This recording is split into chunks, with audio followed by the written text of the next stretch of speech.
Hey, tonight we're going to journey back to the green woods of medieval England, where outlaw legends were born and forest laws were broken. We'll discover what it was really like to be Robin Hood, far from the Hollywood tales you might know. If you're enjoying these stories, I'd really appreciate a like or subscribe. I'm curious where you're listening from, so drop a comment with your location and what time it is there. Now, find a cozy spot, take a slow, deep breath, and let your body sink into comfort as we journey back in time together.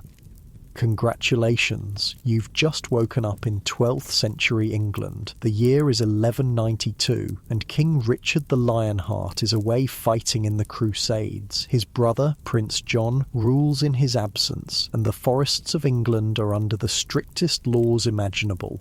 The morning air bites at your skin as you open your eyes. You're lying on a bed of dried leaves and pine needles that poke through your thin woolen tunic. The ground beneath you is hard and uneven, and there's a chill that seems to seep into your bones despite the approaching summer. This is your bed now, the forest floor of Sherwood.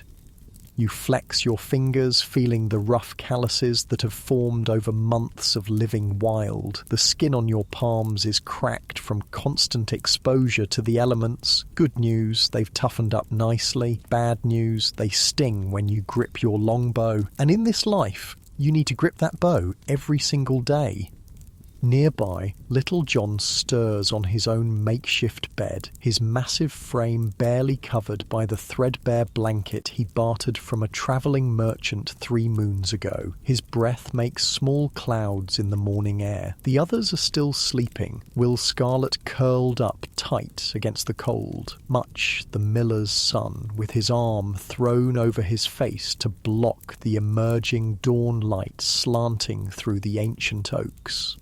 This is your band now, not the merry men of stories, but desperate men with prices on their heads, men who faced a choice between death at the end of a hangman's rope or life as outlaws beyond the protection of the king's law.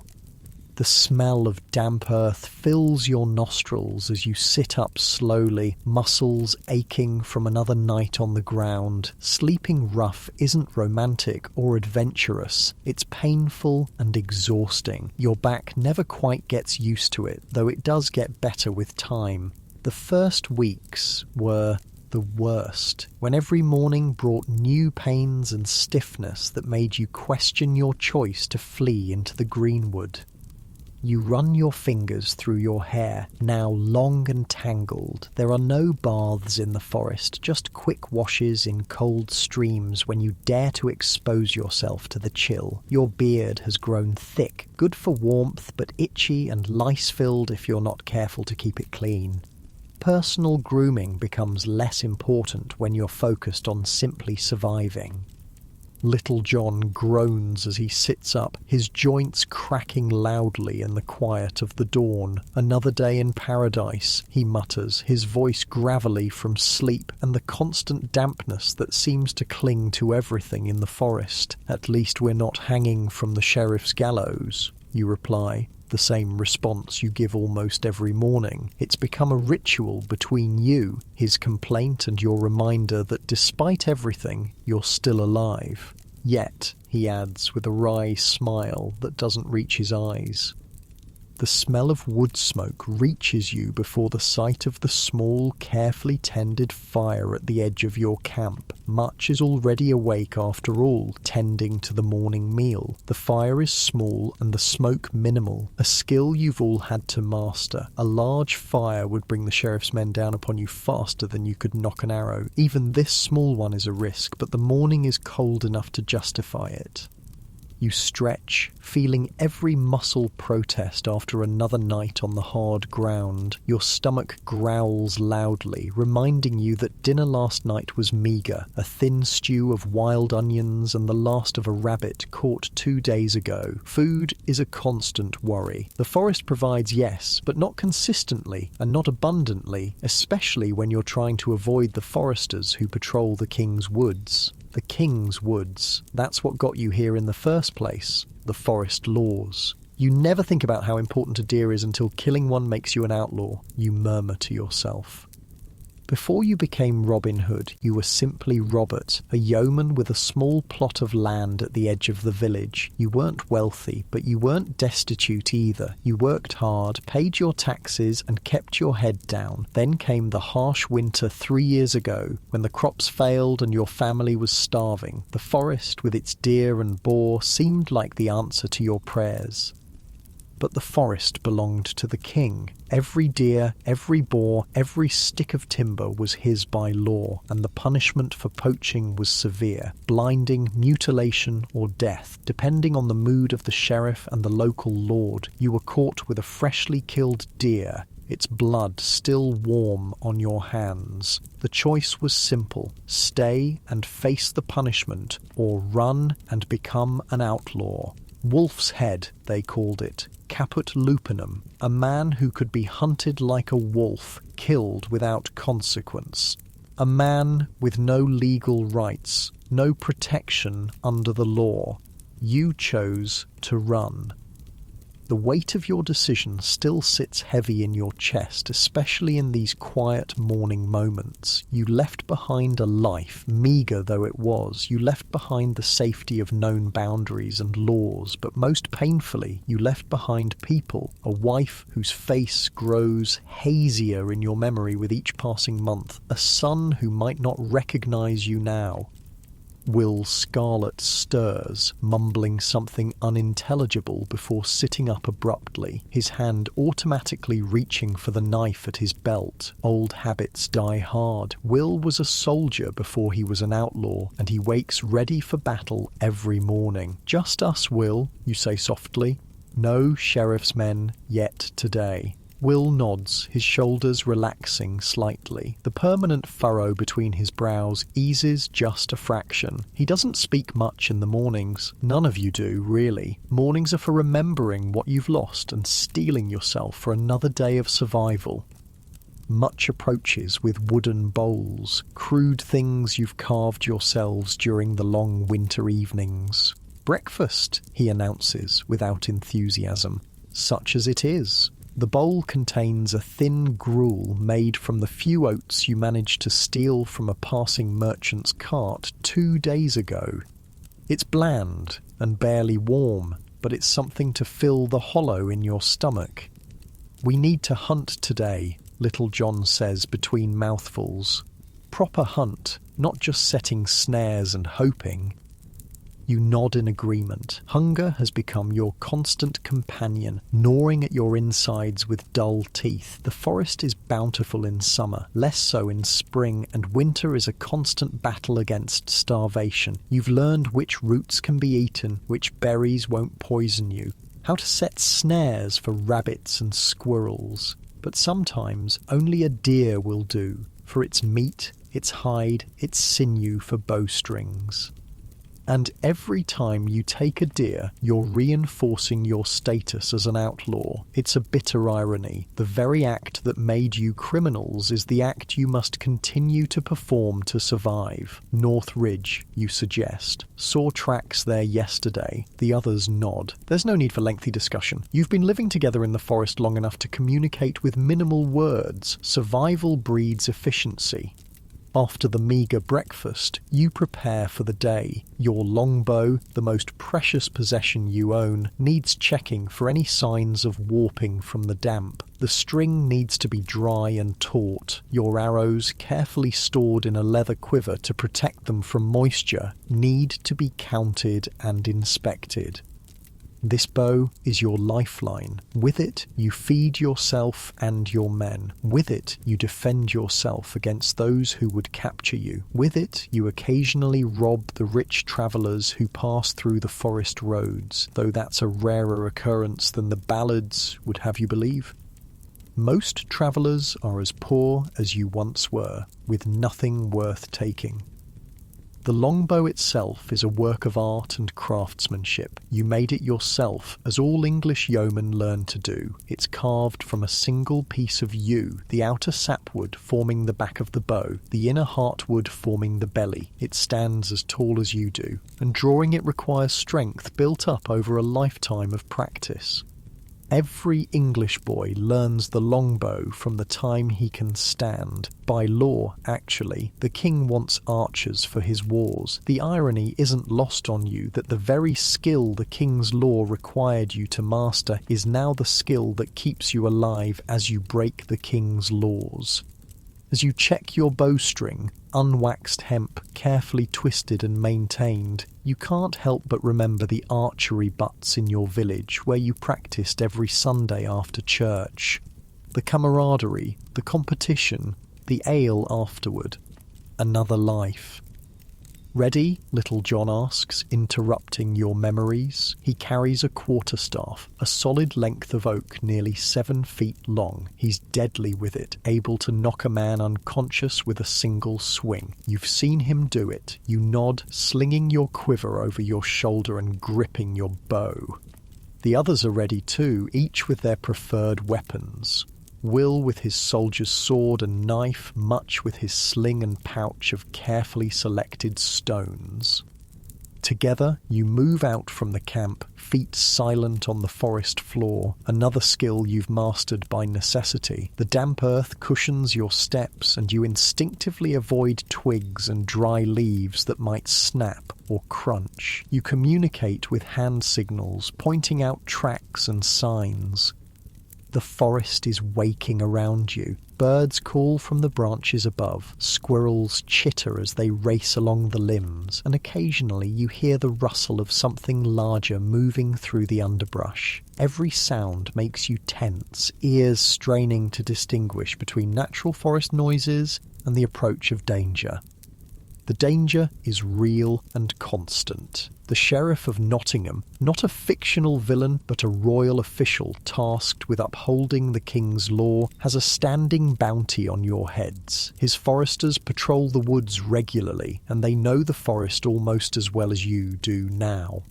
Almost, but not quite. Because when your survival depends on knowing every hollow tree that can provide shelter, every stream that offers clean water, every patch of ground that won't turn to mud in the rain, you learn the forest in a way no casual visitor can.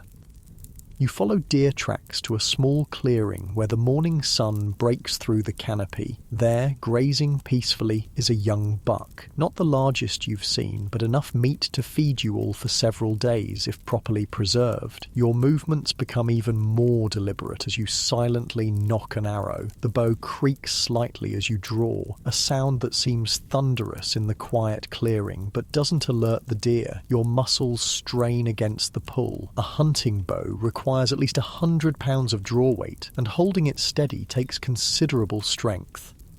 You aim for the spot just behind the deer's front leg, where the arrow will pierce the heart for a clean, quick kill. There's no sport in this, only necessity. You respect the animal that will die to feed you, and you want its passing to be swift. The arrow flies with a whisper of displaced air. The deer drops almost instantly, legs buckling as the arrow finds its mark. A clean kill. But there's no time for celebration. The death of the deer makes you criminals all over again. Now comes the dangerous part, butchering and transporting the meat back to camp without being seen by the foresters. You work quickly, all of you knowing your roles without discussion. Will and Much stand guard while you and Little John dress the deer, removing the internal organs first to prevent the meat from spoiling. The metallic smell of blood fills your nostrils, and your hands quickly become slick with it. This is the reality of survival. Blood and dirt and sweat. Not the clean, heroic image from the ballads that will someday be sung about you, but the messy business of staying alive one more day. Riders, Will hisses suddenly from his lookout position. Everyone freezes. The sound reaches you a moment later. Hoofbeats on the forest path not far away. Multiple horses moving at a walking pace, not galloping, which means they haven't spotted you yet, but close enough to be dangerous. Foresters? Little John whispers. You shake your head. Too noisy for foresters. That's both good and bad news. Good because foresters move quietly through the woods, knowing their quarry is alert and wary. Bad because whoever these riders are, they're not trying to hide their approach, which suggests numbers or confidence, or both. Finish up, you murmur to Little John, wiping your bloody hands on the forest floor, mixing the deer's blood with dirt to make it less visible on your skin. Will much scatter. Meet at the hollow oak if we're separated. They nod and move off in different directions, melting into the forest with practiced ease. Little John works swiftly, cutting the last tendons to free the deer's hide. You'll use every part of the animal. The meat for food, the hide for clothing or trade, the sinew for bowstrings, the antlers for tools. The hoofbeats grow louder. Too close now. You won't have time to move the deer. Leave it, you decide reluctantly. Abandoning the kill means wasted meat and wasted risk, but being caught with it means certain death. Little John hesitates only a moment before nodding. Together you retreat from the clearing, moving from tree to tree using the underbrush as cover. The heavy morning dew soaks through your leather boots as you crouch in a thicket of brambles, thorns catching on your clothes. The riders enter the clearing, 5 mounted men in the livery of the Sheriff of Nottingham, led by a figure you recognise with a jolt of hatred. Guy of Gisborne, the sheriff's master-at-arms, a cruel man who enjoys the hunt for outlaws a little too much. They spot the deer immediately, impossible to miss with the ground disturbed and blood pooling beneath the carcass. Fresh kill, Gisborne announces, dismounting to examine it. The blood's still warm. Hood? One of the men-at-arms asks. Who else would dare? Gisborne replies, looking around the clearing with narrowed eyes. They can't be far. Spread out and search. Your heart pounds in your chest as the men dismount and begin to move into the forest. One is heading directly toward your hiding place. Your hand tightens on your bow, but you know that shooting now would bring all of them down on you. The man-at-arms moves closer, his eyes scanning the underbrush. He's less than 10 feet away now, close enough that you can see the dirt under his fingernails and the small scar that runs along his jaw. His hand rests on the hilt of his sword. He stops, looking directly at your hiding place. For a heart-stopping moment, you think he's seen you. Your muscles tense, ready to spring if he raises the alarm. Then a call from Gisborne pulls his attention away. "Nothing here, sir," he shouts back, giving your thicket one last glance before returning to the clearing. You release the breath you didn't realise you were holding. Beside you, Little John does the same, the air escaping his lungs in a silent stream. The men confer briefly before mounting their horses again. To your surprise and relief, they don't take the deer, perhaps fearing it's been deliberately left as bait for a trap. As their hoofbeats fade into the distance, you remain motionless, counting slowly to 100 before daring to move.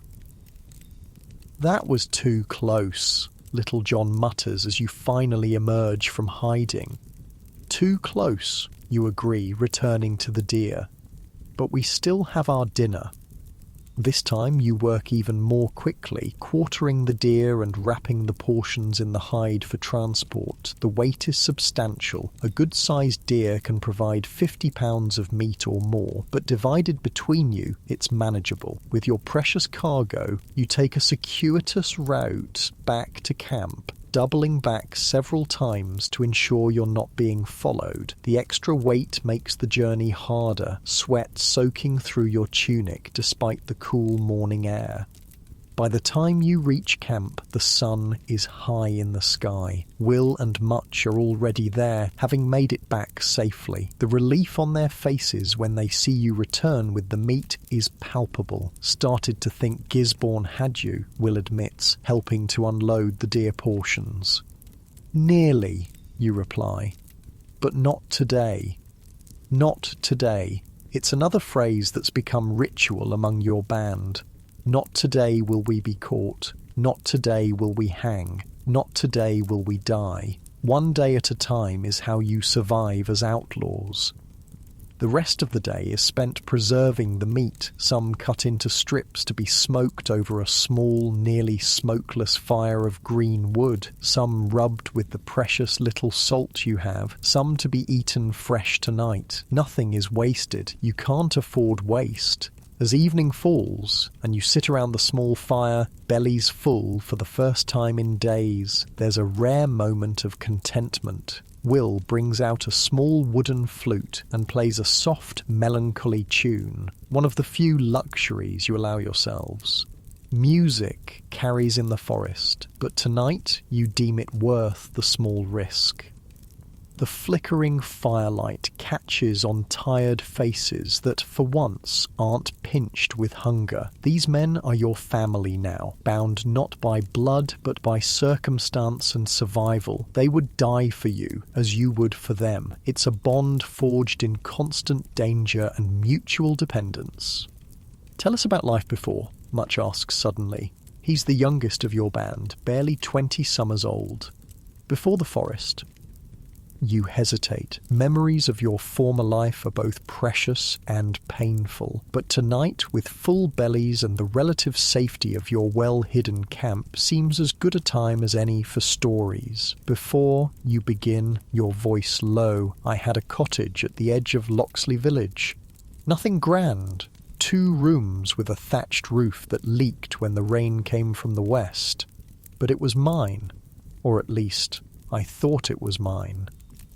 The others listen silently. They've heard parts of your story before, but never all at once. Each of them has their own tale of how they came to be outlaws, each with its own injustices and sorrows. I had a wife, Marion. The name still catches in your throat. She wove cloth finer than any in the village, and a son, barely walking when I had to flee. The fire crackles in the silence that follows. Somewhere in the distance, an owl calls, 3 haunting notes that echo through the darkening forest. Do you think you'll ever see them again? Much asks, his young face earnest in the firelight. You stare into the flames, watching them dance and flicker. I don't know, you answer honestly. Sometimes I send messages through the friars who pass through the forest. Sometimes I hear rumours from travellers. Marion still lives in Loxley, they say. My son grows strong. What you don't say is that your son likely doesn't remember you, that Marion may have given up hope of your return, that the life you once had slips further away with each passing day in the greenwood. One day, Little John says firmly, when King Richard returns from the Crusades, they say he's a just king. He'll set things right. You nod, though you're not as confident as Little John pretends to be. Kings come and go, but the forest laws remain. Still, hope is as necessary for survival as food and shelter, so you let him have this one. One day, you agree, watching the sparks from the fire rise into the darkening sky, disappearing among the emerging stars. But for now, we have this night, this meal, this company. And as your eyelids grow heavy with the satisfaction of a full stomach and the warmth of the fire, you think that perhaps, just perhaps, it's enough for now. Tomorrow will bring its own challenges, more hunting, more hiding, more fighting to survive. But that's tomorrow. Tonight, in this small clearing in Sherwood Forest, surrounded by men who have become brothers, you allow yourself the luxury of rest. Your muscles gradually relax as you lie back on your bed of leaves, the aches of the day easing slightly. The last thing you see before sleep claims you is the canopy of ancient oaks above, their branches spread wide like protective arms, sheltering you from the world that has cast you out. In the forest that has become both your prison and your sanctuary, you find a moment's peace. Not the peace of safety or certainty, but the fragile peace of having survived another day. Not today, you think as consciousness fades. Not today. The village of Loxley appears through the morning mist, smoke rising from cook fires in thin grey tendrils. You crouch at the forest's edge, watching. It's been 3 months since you've dared come this close to your former home. The risk is enormous. Every person in the village would recognise your face, but necessity drives you. Winter is coming, and your band needs supplies you can't find or make in the forest. Are you certain about this? Little John whispers beside you, his massive frame somehow managing to stay hidden behind a gnarled oak that seems too small to conceal him. You nod, though certainty is a luxury you haven't felt since becoming an outlaw. We need salt for the meat and cloth for the winter. We can't survive another year without proper supplies. What you don't say aloud is that you also need to know if Marion and your son still live here, if they're well, if they remember you. The morning air is sharp with the first real bite of autumn. Your breath forms small clouds that dissipate quickly in the cool breeze. The trees around you have begun their transformation, green giving way to gold and crimson. Beautiful, yes, but also a warning. Winter in Sherwood Forest is merciless to the unprepared. Market day, Will Scarlet murmurs from your other side, nodding toward the small collection of stalls being set up in the village centre. Good for us. More people, more confusion. Bad for us, you counter. The sheriff's men always patrol on market day.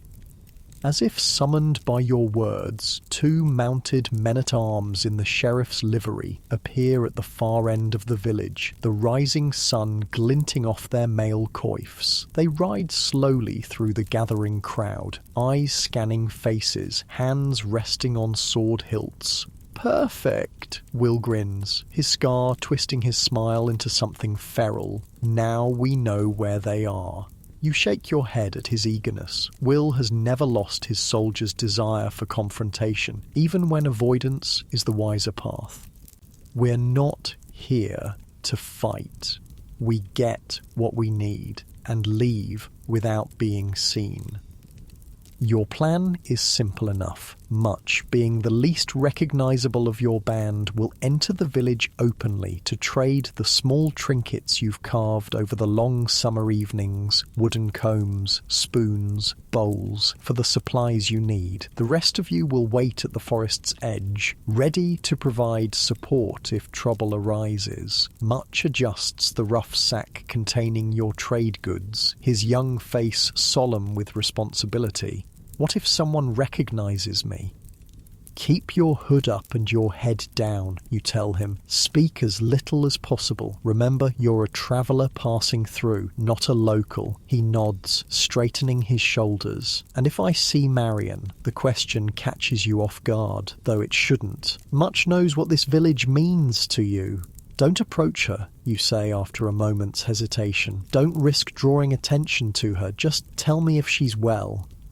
Much nods again and steps out from the cover of the trees, transforming his posture into the slight stoop of an older man. Even from a distance you can see how he subtly changes his gait, hiding his youth and strength behind a facade of weariness. He's learned well in his time with you. You watch with held breath as he mingles with the arriving villagers, just another traveller come to trade on market day. The morning sun strengthens, burning away the mist and illuminating the scene more clearly. The village looks smaller than you remember, the cottages more weathered, the people thinner. 3 years of heavy taxation under Prince John's regency have taken their toll. Your gaze is drawn to your old cottage at the edge of the village. The thatch has been repaired since you last saw it, and smoke rises steadily from the chimney. Someone still lives there at least. Your heart pounds faster at the thought that Marion might step through that door at any moment. "Movement," Little John whispers, pulling your attention back to the market. "Sheriff's men." The two mounted guards have noticed much and are watching him with the bored interest of men who suspect nothing but are paid to be suspicious anyway. Much keeps his head down, haggling with a woman selling salt and dried herbs. His performance is convincing enough that the guards soon lose interest and continue their patrol. You release a breath you didn't realize you were holding. Each moment much remains in the village is dangerous, but you force yourself to be patient. Rushing would only draw attention. The minutes crawl by as Much moves from stall to stall, his sack gradually emptying of wooden crafts and filling with more valuable supplies. He's nearly finished when a commotion erupts at the far end of the market. A thin man in ragged clothing, a peasant by his dress, is being dragged toward the village centre by one of the sheriff's men. The other guard follows, leading a skinny cow on a rope. "Thief!" the guard shouts, throwing the peasant to the ground in front of the gathered villagers. "This man failed to pay his taxes and tried to hide his livestock from the sheriff's collectors." The peasant struggles to his knees, blood streaming from his nose where he struck the ground. "Please," he begs, voice carrying clearly in the sudden silence of the market. "It's my only cow. My children will starve without her milk." The mounted guard dismounts, drawing his sword with deliberate slowness. "The penalty for tax evasion is the loss of the property in question and 10 lashes, he announces, looking around the gathered crowd with cold eyes. "Let this serve as a reminder of what happens to those who defy the sheriff's authority." Your hand tightens on your bow, an arrow already half drawn from your quiver before you realise what you're doing. Little John's hand closes around your wrist, stopping you. "Don't," he whispers urgently. "You can't save him without exposing yourself, without risking all of us. You know he's right. But the knowledge burns like acid in your gut. This is why you became an outlaw, because the law itself had become a tool of oppression rather than justice. Because men like the sheriff use their authority to crush rather than protect." The guard hands his sword to his companion and uncoils a whip from his saddle. The peasant is forced to his knees, his shirt torn away to expose his back. The crowd watches in silent horror, no one daring to intervene. And then, through the crowd, you see her, Marion. Your breath catches in your throat. She stands taller than most of the village women, her dark hair bound under a simple linen head covering. Her face is thinner than you remember, the girlish softness replaced by the sharper angles of a woman who has endured hardship. But her eyes, those haven't changed. They burn with the same quiet defiance you remember, the same refusal to accept injustice as inevitable. Beside her stands a boy of perhaps 5 summers, his hand clutched in hers. Your son. He has your colouring, but Marion's eyes, wide now with fear, as he watches the scene unfolding before him. The guard raises his whip and something in you breaks. You can't stand by and watch this happen. Not in front of your son, not when you have the power to stop it. Before Little John can stop you again, you knock an arrow, draw, and release in one fluid motion. The arrow whistles through the air and strikes with perfect precision, pinning the guard's whip to the wooden post of a market stall. For a moment, everything freezes. The guard stares at his empty hand, then at the whip pinned a dozen yards away. The crowd gasps collectively, heads turning to find the source of the arrow. "Run," you command Little John and Will, already moving deeper into the forest. Get Much and meet at the hollow oak. They hesitate only a moment before obeying, splitting off in different directions to create confusion for any pursuers. You circle around through the trees, using your intimate knowledge of the forest to move quickly while leaving minimal signs of your passage. The sounds of shouting fade behind you as you run, your feet finding purchase on the uneven forest floor without conscious thought. Your breath comes hard and fast, blood pounding in your ears, not from the exertion you've grown accustomed to moving swiftly through the greenwood, but from what you've just done. You've revealed yourself. After months of careful hiding, of ghosting through the forest unseen, you've announced your presence with an arrow that could only have come from Robin Hood. The sheriff will double his patrols now. The price on your head will likely increase. And yet, as you slow your pace to a steady jog, you can't bring yourself to regret it. The image of your son watching a man being whipped for trying to feed his family, that would have haunted you far longer than any increased danger. It takes nearly an hour of careful travel to reach the hollow oak, an ancient giant with a trunk wide enough to conceal 2 men inside its weathered cavity. Much is already there, his face pale with fear, but his sack bulging with supplies. I got everything, he says, immediately. Salt, needles, flint, even some wool cloth. Then I heard the commotion.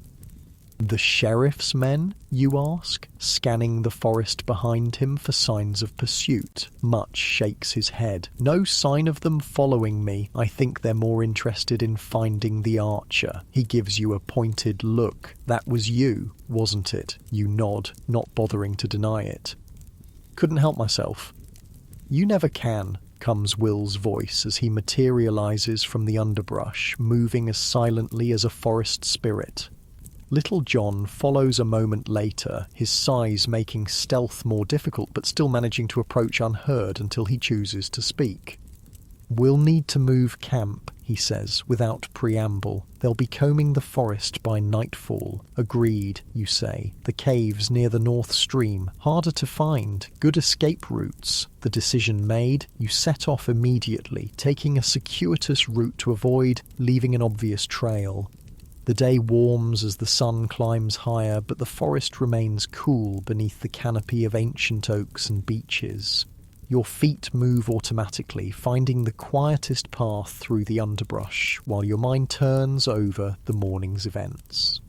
You saw Marion, you saw your son. The knowledge sits like a stone in your chest, both precious and painful. They're alive. They appear healthy, if leaner than you'd like, but they're strangers to you now, living a life separate from yours. Your son is growing up without knowing his father, perhaps even believing you dead, or worse, having forgotten you entirely. She was there, wasn't she? Much asks quietly as you walk side by side. I saw her just before everything happened. She looked well. She did, you agree, grateful for his understanding. And my boy, he's grown so much. Much nods, but says nothing more, giving you the space to process your thoughts. That's one of the things you've come to value about your band. They know when to speak and when silence is a greater kindness. By midday, you've reached the small stream that will lead you to the caves. The water runs clear and cold over smooth stones, the gentle gurgling masking the sound of your passage. You follow it upstream, occasionally wading in the shallows to hide your tracks. The caves appear as dark openings in a limestone bluff, partially hidden by a tangle of ivy and brambles. They're damp and uncomfortable compared to your forest camp, but they offer better protection from both the elements and searching eyes. You've used them before during particularly intense manhunts. Home, sweet home, Will mutters as you duck through the low entrance of the largest cave. The temperature drops immediately, the cool dampness seeping through your clothing. Your breath doesn't steam here as it did in the morning air, but the chill is more penetrating. Just for a few days, you remind him, until the search dies down. The cave extends about 20 feet into the hillside before narrowing into passages too small for a man to navigate comfortably. The floor is relatively flat, covered with small stones and sand deposited by ancient flooding. It's not comfortable, but it's defensible and hidden. You set about making the space habitable while Little John and Will return to your abandoned camp to retrieve what supplies they can before the sheriff's men discover it. Much unpacks his trading sack, displaying his acquisitions with justifiable pride. The salt cost the most, he explains, showing you a small leather pouch of the precious preservative. But I got a fair amount, enough to cure what meat we have stored. You examine the other items. 2 flintstones for starting fires, a bundle of hand-forged iron needles for mending clothes, a length of rough-spun wool cloth in a dull brown colour, and most surprising, a small pottery jar sealed with wax. "What's this?" you ask, hefting the jar. Much's eyes light up. "Honey, traded my best carved bowl for it. Thought it might help if any of us fall ill this winter." You nod approvingly. Honey is indeed valuable medicine, useful for treating wounds and soothing coughs. It's also a rare sweetness in your otherwise bland diet. Much has chosen well. As you organise the supplies, you recount what happened in the village after Much left, explaining your impulsive decision to fire the arrow. You couldn't have done otherwise, Much says with the absolute certainty of youth, not with your boy watching. "Maybe," you acknowledge, "but it means we'll have a harder time moving freely for a while." The afternoon passes slowly in the confines of the cave. You occupy yourself by checking and rechecking your bow and arrows, making sure the damp air won't affect the seasoned yew or cause the bowstring to stretch. Your fingers move automatically through the familiar motions, checking for cracks in the wood, testing the tautness of the string, examining each arrow for straightness. By the time Little John and Will return, shadows are lengthening outside the cave. They've managed to salvage most of your essential gear: bedrolls, cooking pot, the precious store of dried meat and foraged nuts that will help you through the winter. The relief you feel is palpable. Starting over with nothing as winter approaches would have been devastating. "Any sign of pursuit?" you ask as they unload their burdens. Will shakes his head. "Nothing close to our camp yet, but there are definitely more men in the forest. Heard them crashing about near the East Ridge." "Amateurs," Little John snorts, making enough noise to warn every outlaw within a mile. Despite his dismissive tone, you know better than to underestimate the sheriff's forces. What they lack in woodcraft, they make up for in numbers and determination. And Guy of Gisborne, the sheriff's master-at-arms, is neither noisy nor incompetent. If he's leading the search, you'll need to be especially cautious. As night falls, you build a small fire near the cave entrance where the smoke can escape without betraying your location. The flames cast dancing shadows on the limestone walls, creating an almost otherworldly atmosphere. You keep the fire small, just enough to take the edge off the cave's dampness, and cook a simple meal. Dinner is a stew of dried venison reconstituted in water with wild onions and the last of the summer's herbs. It's not particularly flavourful, but it's hot and filling. You eat in relative silence, each man lost in his own thoughts as the day's events settle in your minds.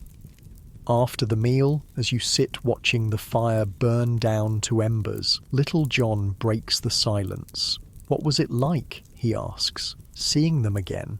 You poke at the fire with a stick, buying time to organise your thoughts. The others watch you patiently, understanding the weight of the question. "Strange," you finally answer, "like looking at a life that belongs to someone else now. They've changed. I've changed." "Do you think she saw you?" Will asks. You shake your head. "I don't think so, but she'll know it was me. The arrow. Only a few men can make that shot." Will you try to see her again? Much's question is tentative, almost apologetic for asking. You stare into the dying fire, watching the embers pulse with inner light. I don't know, you admit. It would put her in danger. The sheriff already watches her, suspecting she might have contact with me. What you don't say is that you're afraid. Afraid she might reject you. Afraid she might have built a new life that has no place for an outlaw husband. Afraid your son might look at you with the fear or confusion reserved for strangers. The conversation drifts to more practical matters after that. How long you should stay in the caves, where to hunt once you return to the forest proper, how to prepare for the coming winter. The normalcy of the discussion is comforting after the emotional turmoil of the day. As the fire dies completely and darkness enfolds the cave, you arrange your bedroll on the least uncomfortable patch of ground you can find. The stone beneath you radiates cold despite the layer of pine boughs you've placed underneath for insulation. Your muscles ache from the day's exertions and tensions, and sleep seems far away despite your physical exhaustion.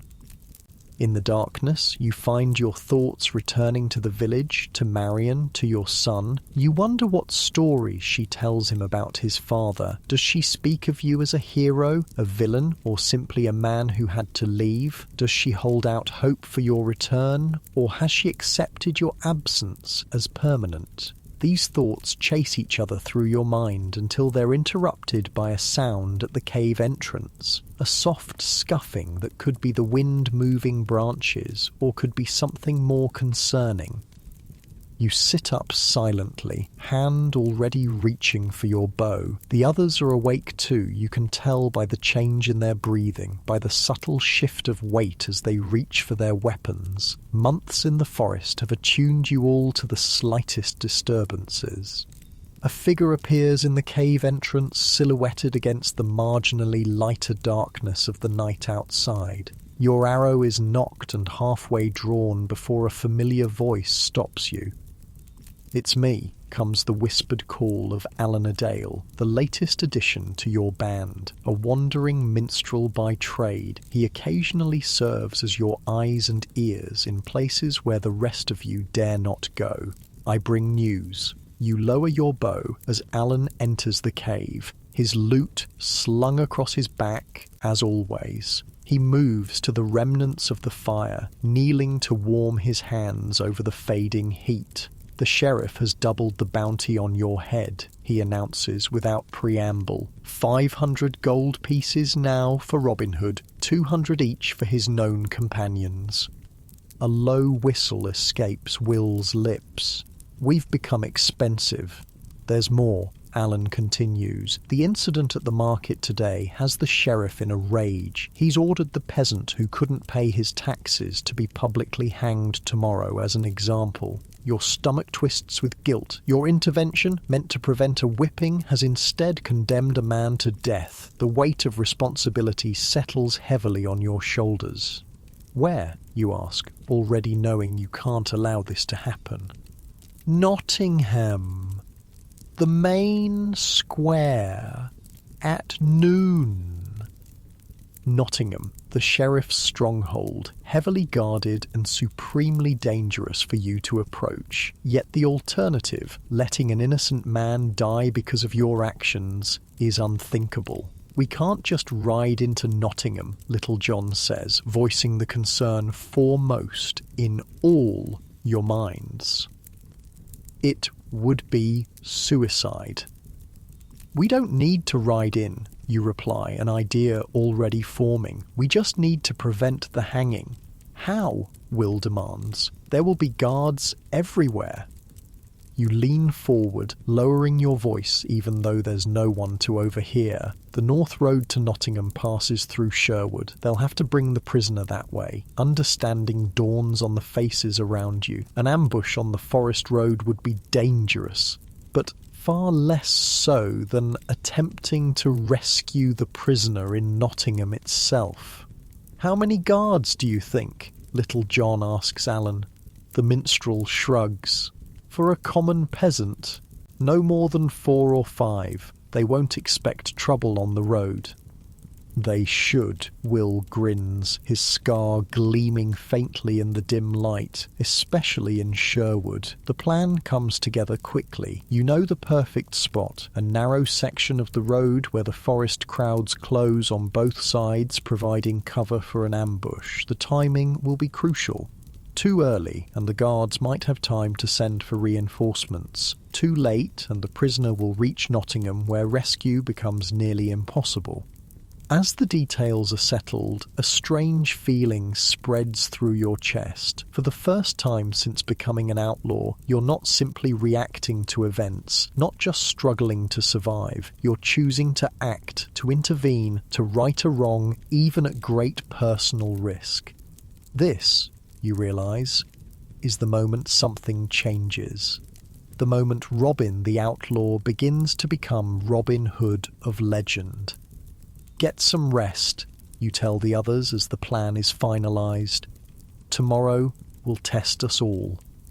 As you lie back on your bedroll, sleep still eludes you, but for a different reason now. Your mind races with preparations, contingencies, imagined scenarios. The risks are enormous, but so too is the necessity. A man's life hangs in the balance because of your actions. You cannot, will not, abandon him to his fate. In the darkness of the cave, with the soft breathing of your companions surrounding you, you make a silent vow. If you survive tomorrow's rescue, you'll do more than simply exist in the forest, hiding from the sheriff's men and taking only what you need to survive. You'll become a true thorn in the sheriff's side. You'll use your skills, your knowledge of the forest, and the loyalty of your band to actively oppose the injustice that drives men to desperation. You'll become the outlaw that ordinary people can turn to when the law itself becomes their oppressor. With that resolution warming you more effectively than any fire, you finally drift into an uneasy sleep, your dreams filled with arrows flying true to their marks and the faces of those you left behind in Loxley village. Outside the cave, an owl calls into the night, 3 haunting notes that echo through the forest like a promise, or perhaps a warning. The ancient trees of Sherwood stand silent, witness to the birth of a legend they will shelter for years to come. Dawn breaks with reluctant fingers of pale light barely penetrating the forest canopy. You've been awake for hours, positioned high in an ancient oak that overlooks the north road to Nottingham. The rough bark presses into your back as you balance on a thick branch. Bow at the ready. Your muscles ache from holding still for so long, but you dare not shift position. The slightest movement might catch the eye of the approaching guards. Below and around you, hidden in the undergrowth and behind massive tree trunks, your men wait. Little John with his quarterstaff, Will Scarlet with his soldier's sword, Much with his sling, and Alan with a bow nearly as fine as your own. Not a large force to oppose the sheriff's men, but what you lack in numbers you make up for in determination and the advantage of surprise. The morning air is heavy with mist that clings to the forest floor, swirling around tree trunks like ghostly fingers. The moisture seeps into your clothes, making them feel clammy against your skin. Your breath forms small clouds that dissipate quickly in the cool air. Autumn is deepening its hold on Sherwood, the leaves now more gold and crimson than green, the forest floor carpeted with those that have already fallen. A jay calls sharply from a nearby tree, startling you despite your tense vigilance. Birds make poor sentinels. They alarm at any disturbance, from a prowling fox to a gentle breeze. Still, you find yourself counting the seconds after its cry, wondering if it signalled the approach of men. And then you hear it. The distant clop of hooves on the packed earth of the road, the jingle of bridles, the creak of leather. Your fingers tighten imperceptibly on your bow, testing the smooth yew one last time. They appear through the mist like apparitions, 4 mounted guards in the sheriff's livery, and between them a single figure on foot. The prisoner is bound with his hands before him, connected by a rope to the saddle of the lead guard. Even from your perch, you can see he stumbles with exhaustion, struggling to keep pace with the horses. The guards look bored rather than alert, confident in their authority and the unlikelihood of trouble on the king's road. They talk among themselves, voices carrying clearly in the still morning air. "Waste of a day escorting this wretch to Nottingham," complains one, a burly man with a patchy beard. "He's just a peasant who couldn't pay his taxes." "Sheriff's orders," replies another with a shrug. "Make an example of him," he says. "Still, hanging seems excessive for hiding a cow," says a third, younger than the others, his face smooth beneath his helmet. The burly guard snorts. "Getting soft, Thomas? It's not about the cow. It's about defying the sheriff. Can't have the peasants thinking they can hide their livestock when the tax collectors come."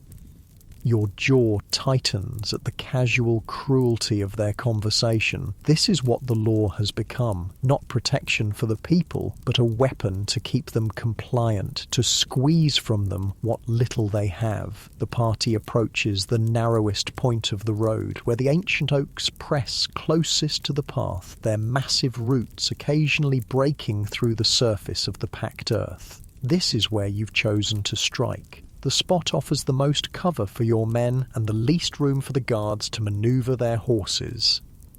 You wait until the lead rider passes directly beneath your position. Then, with a deep breath to steady your aim, you loose your first arrow. It flies true, striking the ground directly in front of the lead horse. The animal rears in fright, nearly unseating its rider. Before the guards can recover from the surprise, you stand on your branch, fully visible now. "Hold!" you call out, voice ringing with authority that you've cultivated over months of leading your small band. "Release your prisoner, and you may continue unharmed."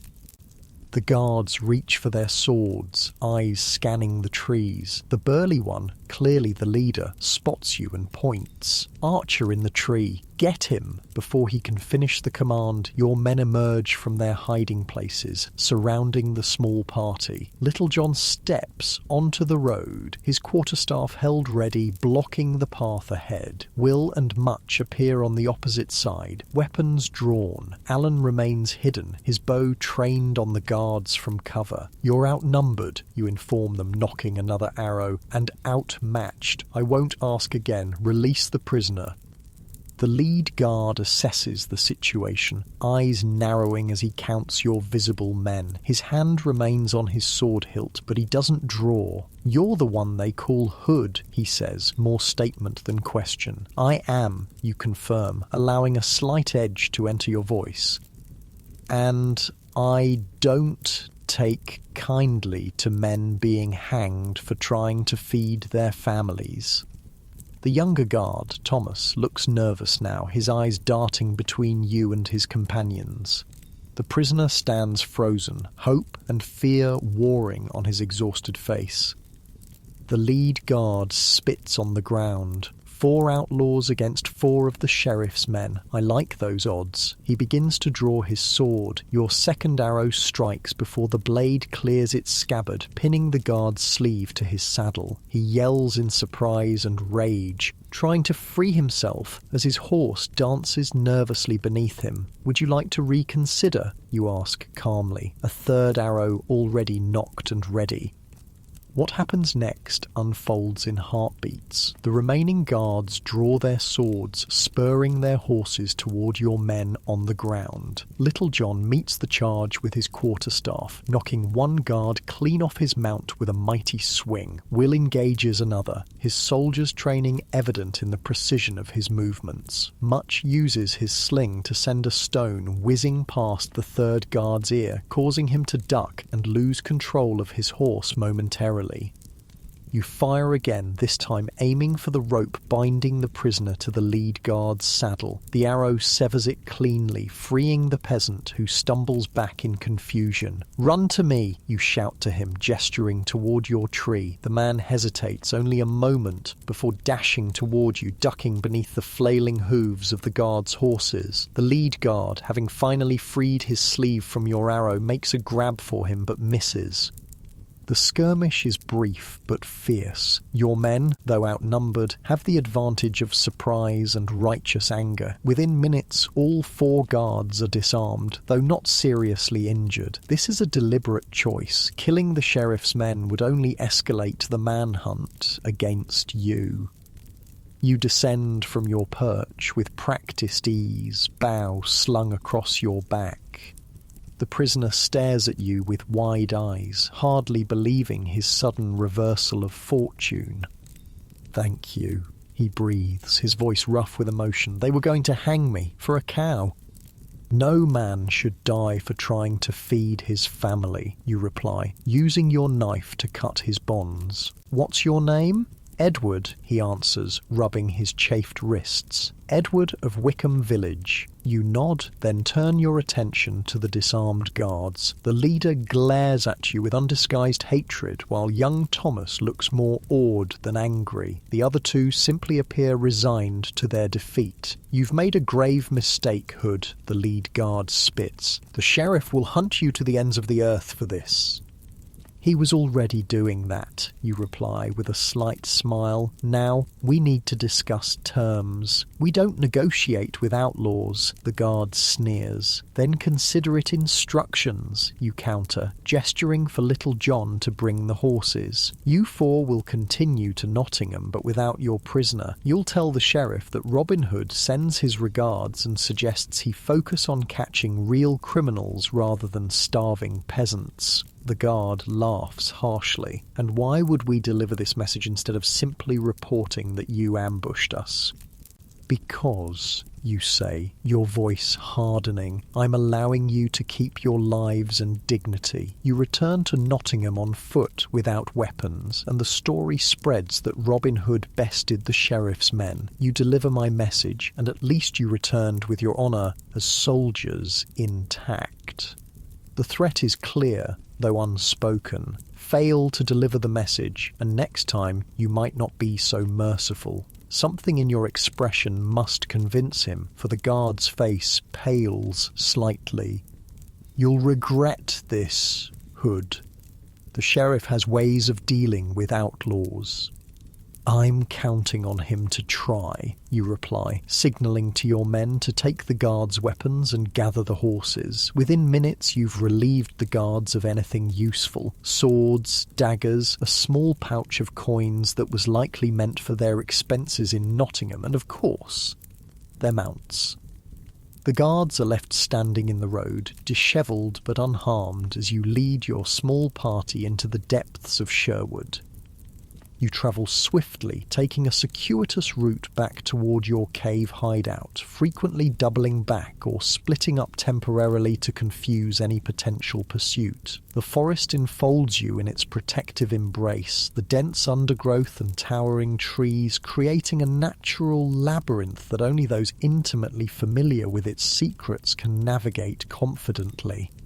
Edward, the rescued peasant, rides behind Little John on one of the confiscated horses, his face still showing disbelief at his sudden change in circumstances. The poor man is exhausted, his feet bloodied from the forced march to Nottingham, his body thin from months of insufficient food. By midday, you're certain you've evaded any immediate pursuit and make camp in a small clearing near a brook. The horses are watered and tethered where they can graze, while Much starts a small, nearly smokeless fire to prepare a meal. You sit beside Edward, offering him a water skin and watching as he drinks gratefully. "What will you do now?" you ask when he's finished. "You can't return to Wickham. The sheriff's men will be looking for you." Edward stares at his hands, the reality of his situation settling over him like a physical weight. "I don't know," he admits. "My wife, my children, they're still in the village. The pain in his voice is familiar, the same ache you feel when you think of Marion and your son in Locksley. The separation from those you love is perhaps the cruelest aspect of outlawry. We can get a message to them, you offer, perhaps arrange for them to join you somewhere safe. Where? Edward asks bitterly. Where is safe from the sheriff? From the king's law? It's a question without an easy answer. The forest has become your sanctuary, but it's a hard life, especially for women and children. The constant moving, the exposure to the elements, the uncertainty of food, these are heavy burdens even for strong men. For now, you're welcome among us, you tell him, making a decision you've made before and will make again many times in the years to come. We can use another pair of hands and you'll be safe in Sherwood. Edward looks around at your small band, now setting up the camp with practiced efficiency. You'd taken a stranger, just like that? We were all strangers once, you reply. Every man here has a story not so different from yours. The law failed them, so they chose to live beyond it. As if to emphasise your point, Will approaches, offering Edward a bowl of stew, the same rabbit and wild onion mixture you've been living on for days. Eat, he encourages. You'll need your strength. Edward accepts the bowl with murmured thanks, and the smell of the simple food seems to awaken his hunger fully. He eats ravenously, like a man who hasn't seen a proper meal in weeks. Perhaps he hasn't. While Edward eats, you convene a small council with your original band, moving just far enough away to speak privately.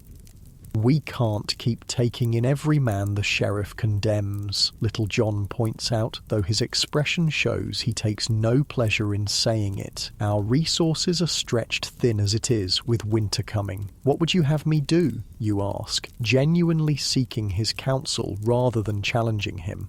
Leave him to hang, Little John sighs, running a hand through his beard.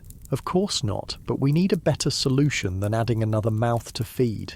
We could use the horses, Will suggests. They're valuable. We could trade them in one of the northern villages for supplies. And risk being recognised? Alan counters. The sheriff's men will be watching for those horses. We need a more sustainable approach, you say, thoughts coalescing into something resembling a plan. Today we took from the sheriff's men to help one peasant, but there are others suffering under these unjust laws. What are you suggesting? Much asks, his young face eager. The sheriff grows wealthy on taxes taken from people who can barely feed themselves, you explain. His coffers fill while villagers starve. Perhaps it's time some of that wealth found its way back to those who need it most. A moment of silence follows as your companions absorb the implication of your words. You're talking about robbing the sheriff, Alan states finally. Not just freeing prisoners or hunting in the king's forest, but actively taking the sheriff's gold. I'm talking about returning to the people what was taken from them unjustly, you clarify, though the distinction may seem academic to some. The forest laws, the tax collections, they're crushing ordinary folk who've done nothing wrong except try to survive. Little John studies you thoughtfully. That's a different kind of outlawry altogether. It would make us the sheriff's prime targets. We already are, Will points out with a grim smile. Might as well earn the bounty on our heads. The discussion continues as you eat your own meal, weighing risks against necessity, moral imperative against practical concerns. By the time the simple stew is gone, a new purpose has taken shape among you, not just survival in the greenwood, but active resistance against the injustice that drove you there.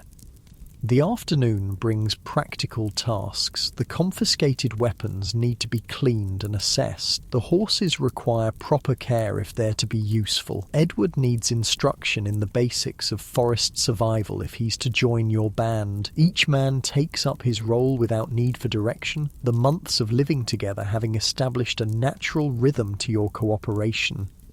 You take the opportunity to inventory the small pouch of coins taken from the guards. It's not much, perhaps enough to buy a few days' food for a village family, but it represents something significant, the first fruits of your new resolve to take from those who have too much and give to those who have too little. As you count the coins, Edward approaches hesitantly. "I've been thinking about what you said," he begins, "about getting a message to my family." You look up, pocketing the coins. "We can arrange it. Alan often travels to villages in the guise of a minstrel. He can deliver word to your wife. I want them to join me," Edward says, determination hardening his features. "In the forest, if that's the only option. I won't abandon them to the sheriff's mercy." You understand his resolve all too well. "It won't be easy," you warn. "Winter in Sherwood is harsh, even for those accustomed to it." "Harsher than watching your children slowly starve because the sheriff takes half of everything you grow," Edward counters. "Harsher than wondering each day if this is the day the tax collectors return and find the last pig you've hidden to feed your family." His words strike a chord, reminding you why you chose this path in the first place. The law, meant to protect, had become a weapon against the very people it should serve. The King's Forest, once a common resource where villagers could gather firewood and hunt small game for the pot, had become forbidden territory where a man could lose his hand for taking a rabbit. "We'll get them out," you promise, "but we need to be careful. The sheriff will be watching the villages closely after today's events."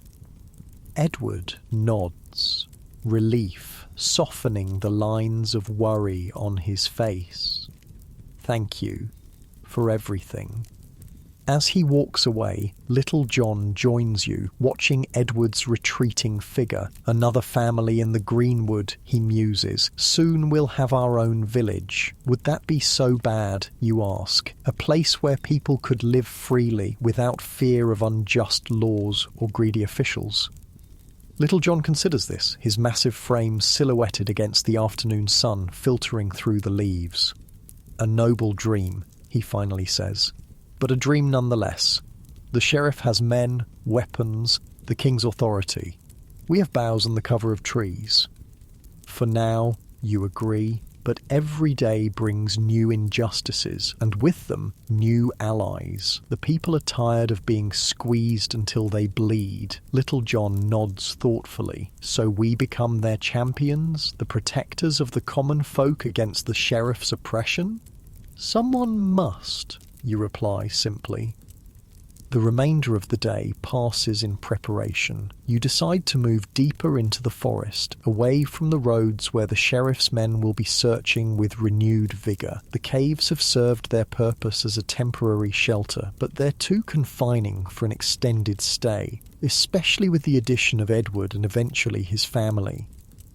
You know of a clearing several miles north near the heart of Sherwood, where the trees form a natural barrier against wind and weather. It's far from any established path, with a spring nearby for fresh water and game trails indicating good hunting. It will serve as a more permanent camp as winter approaches.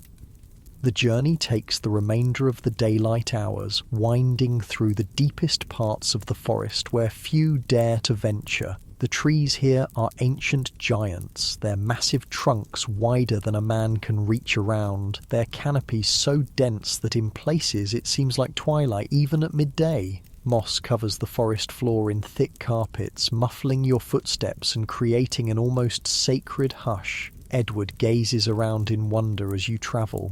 "I've lived beside Sherwood all my life," he confesses, "but I've never ventured this deep." "Few do," you tell him. "The forest laws keep honest folk to the edges, and the stories of outlaws and spirits scare away the rest."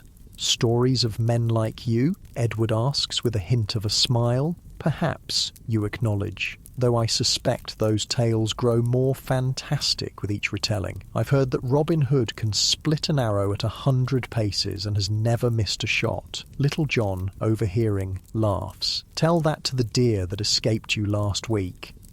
The gentle ribbing continues as you make your way through the forest, the camaraderie helping to ease the tension of the morning's confrontation. By the time you reach the clearing you had in mind, the sun is setting, casting long shadows through the trees.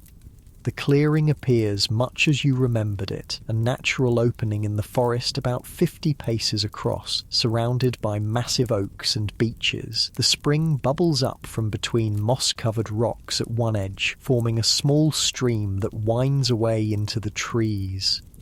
The ground is relatively level, carpeted with soft grass rather than the tangled undergrowth that dominates much of the forest floor. This will do, you decide, setting down your pack. We'll make camp here tonight and begin building something more permanent tomorrow.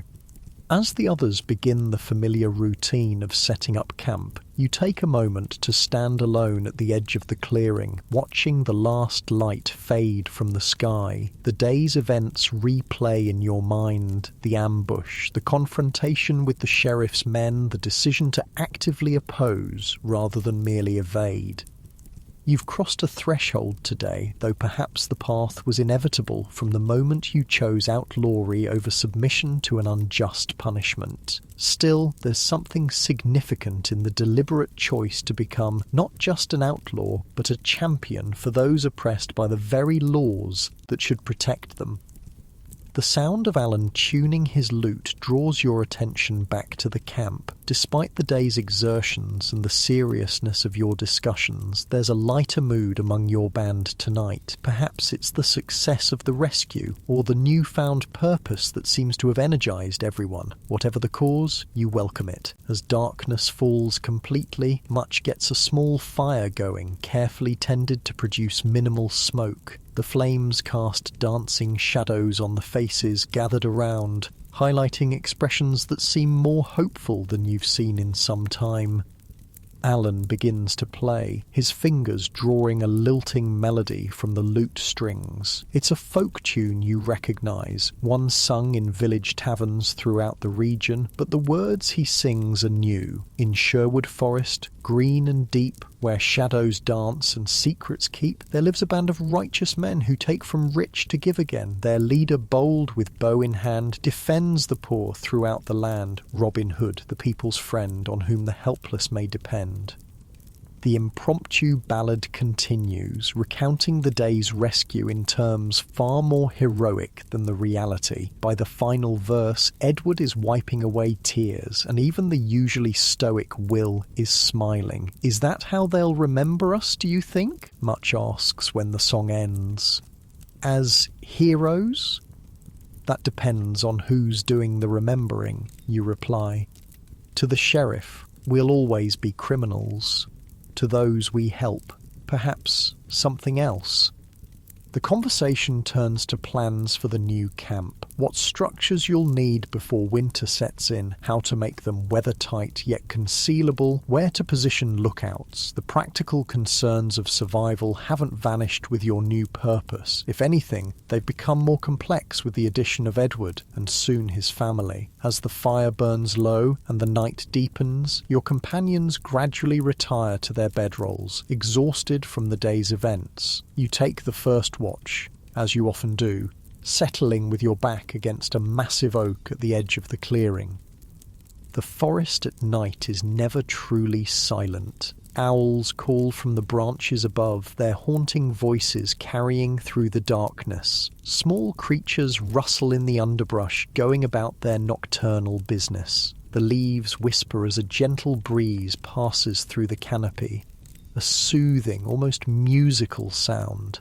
These night sounds have become familiar, even comforting during your time in Sherwood. What once seemed ominous or alien now feels like the natural rhythm of the world, a rhythm you've become attuned to through necessity and constant exposure. Your thoughts drift to what lies ahead. The sheriff will not take today's defiance lightly. The guards you humiliated will tell their tale, perhaps embellished to save face, and the hunt for Robin Hood will intensify. You've chosen a more dangerous path, one that puts not just yourself, but all who follow you at greater risk. And yet, as you watch the sleeping forms of your companions, illuminated faintly by the dying embers of the fire, you feel a certainty that the choice is right. These men, and soon women and children too, have placed their trust in you, not just to lead them in survival, but to stand for something greater. The weight of that responsibility settles over you like a physical thing, yet it doesn't feel burdensome. Instead, it grounds you, gives purpose to the hardships and dangers of outlaw life. You are no longer just Robin the fugitive, but Robin Hood, defender of the oppressed, challenger of unjust authority. The mantle of legend begins to form around your shoulders, though you don't recognize it yet. In years to come, your name will echo through forest and village, whispered with hope by the downtrodden and with fear by those who abuse their power. But tonight, you are simply a man keeping watch in the darkness, protecting those who have come to depend on you. As the night deepens and the stars wheel overhead, visible in patches through the forest canopy, you find a moment's peace in the quiet certainty of your chosen path. Tomorrow will bring new challenges, new dangers, perhaps new allies. But for now, in this clearing deep in the heart of Sherwood, you have found not just shelter, but purpose. The owl calls again, closer this time, its voice carrying through the darkness like a blessing or a promise. You listen, your body gradually relaxing as the familiar night sounds wash over you, your eyelids growing heavy despite your determination to remain alert. In this moment between wakefulness and dreams, the forest seems to whisper its approval of your choice, the ancient trees bearing witness to the birth of a legend that will outlive them all. Winter descends on Sherwood Forest with unforgiving swiftness. One day the leaves are a riot of crimson and gold. The next, a bitter wind strips the branches bare, leaving skeletal fingers reaching toward a pewter sky. The first snow comes earlier than expected, dusting the forest floor with white that crunches beneath your boots. You stand at the edge of the camp, watching your breath cloud in the frigid air. The weeks since rescuing Edward have passed in a blur of preparation. Your band has grown, not just with Edward's family, who arrived under cover of darkness a fortnight ago, guided by Alan through the forest paths, but with 3 more men who sought you out after hearing tales of Robin Hood's defiance of the sheriff. The camp has transformed from a simple clearing to something resembling a small settlement. Low shelters made of woven branches and packed earth form a rough circle around the central fire pit. They're not cottages, not truly, but they offer more protection from the elements than sleeping under the stars. The roofs are thatched with reeds from the nearby stream, layered thick to shed rain and snow, and the walls are chinked with moss and clay to keep out the wind. Edward's wife, Mary, approaches quietly to stand beside you, her thin woolen shawl pulled tight around her shoulders. Her face, once soft with village life, has already begun to harden with the realities of forest existence, but there's a determination in her eyes that reminds you of Marion. "Will it be enough?" she asks, nodding toward the shelters. The children have never weathered a winter outside village walls. The question weighs heavily. Edward and Mary have 3 children, the youngest barely 5 summers old, the eldest a girl of 12, who watches everything with solemn eyes. They're thin, all of them, from months of insufficient food in the village, but they've begun to fill out since joining your camp. The forest has been generous in its final abundance before winter. Deer, rabbits, wild onions, and the last of the autumn berries. "We've done all we can," you answer honestly. "The shelters are sturdy. We have meat smoked and dried, nuts stored away, and the spring doesn't freeze even in the deepest cold. What you don't say is that winter in Sherwood is a bitter enemy that cannot be defeated, only endured. That no matter how much you prepare, there will be days of gnawing hunger, nights of bone-deep cold, times when it seems the darkness and chill will never end." Mary seems to hear these unspoken truths anyway. She nods, her gaze travelling to where her children help little John stack the last of the firewood under a crude lean-to that will keep it relatively dry. Better to face it free than warm in bondage, she says finally. In the village we would have starved by midwinter. The sheriff's men took so much. Her voice trails off, but the bitterness remains. It's a sentiment you've heard echoed by every new arrival to your band. The sheriff's taxation has grown increasingly oppressive, taking not just a portion but nearly everything from those least able to spare it. We won't starve here, you promise, though you know it might be a promise you can't keep. And come spring, we'll do more than just survive. We'll make the sheriff regret his greed. Mary's lips curve in a small, fierce smile. The children already sing Alan's song about Robin Hood. They believe you can do anything. The weight of that faith settles on your shoulders like a physical thing. These people have abandoned what little security they had to follow you into the wilderness, trusting that you'll lead them through the winter, that your defiance of the sheriff's authority will somehow make their hardships worthwhile. I'm just a man, you remind her, feeling the need to temper expectations. I can't promise miracles. No one expects miracles, she replies, her gaze direct. Just justice, and that's something the sheriff's law doesn't provide anymore. Before you can respond, a sharp whistle cuts through the cold air, the signal from Will, who's on watch at the northern edge of the camp. 2 short notes followed by a longer one, a visitor approaching, not considered an immediate threat. Your hand goes automatically to your bow as you move toward the source of the signal, Mary already hurrying to gather her children into one of the shelters. The camp erupts into quiet, efficient movement, weapons readied, the most vulnerable hidden positions taken that would allow for either defense or swift retreat if necessary. Will materializes from between the trees, his expression neutral but his posture tense.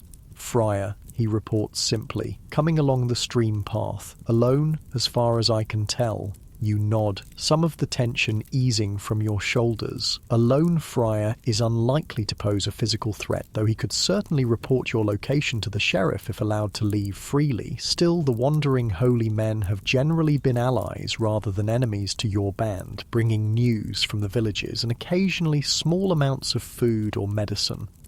I'll meet him, you decide. Little John with me, the rest of you stay alert. Little John falls into step beside you, his quarterstaff held casually but ready. Together you move through the winter bare forest toward the small stream that provides your camp with water. The ground is hard beneath your boots, frozen in the late autumn chill, the thin covering of snow crunching softly with each step.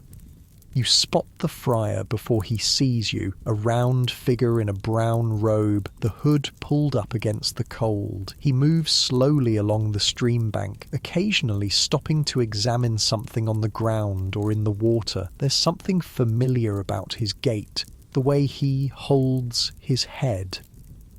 Tuck, you call out, the name coming to you suddenly. The figure straightens and turns, the hood falling back to reveal a round face with a fringe of greying hair and bright, intelligent eyes. "Robin!" he exclaims, his voice carrying in the still air. "I thought I might find you hereabouts." Friar Tuck was once the chaplain at a small monastery near Loxley before it was dissolved in a dispute with the bishop. Since then he's wandered the forests and villages, offering spiritual comfort and practical help where he can. You've encountered him several times since becoming an outlaw, always finding him a source of reliable information and unexpected wisdom. "You're far from the roads, Tuck," you observe as you approach, clasping his hand in greeting. "Not many travel this deep into Sherwood, especially with winter coming on." "Ah, but I was looking for you specifically," Tuck replies, reaching into his robe to produce a small package wrapped in oiled cloth. "And I bring gifts, or rather, I deliver them." Your heart quickens. "From whom?" Tuck's eyes crinkle with understanding. "A certain lady of Locksley, who asks after your health most particularly whenever I pass through the village." Marion. The knowledge that she still thinks of you, still cares enough to send gifts through Tuck, warms you more effectively than any fire could. You accept the package with hands that you force to remain steady. "She is well?" you ask, trying to keep your voice casual. "As well as can be expected," Tuck answers, his expression sobering. "The sheriff's men watch her still, thinking she might lead them to you, but she's careful, and she has friends in the village who warn her when strangers approach." "And my son. Growing strong," Tuck says with a genuine smile. "A handsome lad with his mother's wit and his father's arm. He's already showing skill with a small bow." Pride and sorrow mingle in your chest at the thought of your son learning archery without your guidance, another thing the sheriff and his unjust laws have stolen from you. "Come," you say, tucking the precious package into your tunic. "Our camp is nearby. You look like you could use a warm fire and a meal." Tuck follows willingly, chatting with Little John about mundane matters as you lead the way back to camp. But once you're seated near the central fire, a wooden bowl of rabbit stew warming his hands, his expression turns serious. "I bring news as well as gifts," he announces, looking around at the gathered faces of your band, "and I'm afraid it's not good." The atmosphere around the fire shifts, the brief relaxation brought by Tuck's familiar presence giving way to renewed tension. "The sheriff has declared a new tax," Tuck continues, his voice low but carrying to all who listen. "A winter tithe," he calls it, though it has nothing to do with the church. 1/5 of all stored food to be collected before the first heavy snow. Murmurs of anger and disbelief ripple through your band. Winter is already the leanest time for village families. To take 1/5 of their carefully preserved stores is to condemn many to hunger, perhaps even starvation. He claims it's to provision his men for increased patrols. Tuck explains, his own disgust evident. "Patrols to catch outlaws," he says. "But everyone knows the food will go to his own table, to fund his Christmas feasting while the people who grew it go hungry." Your hand tightens on your bow, knuckles whitening with suppressed rage. This is beyond mere taxation. It's cruelty disguised as law. "When do the collections begin?" you ask, mind already racing with possibilities. "They've started in the eastern villages," Tuck replies.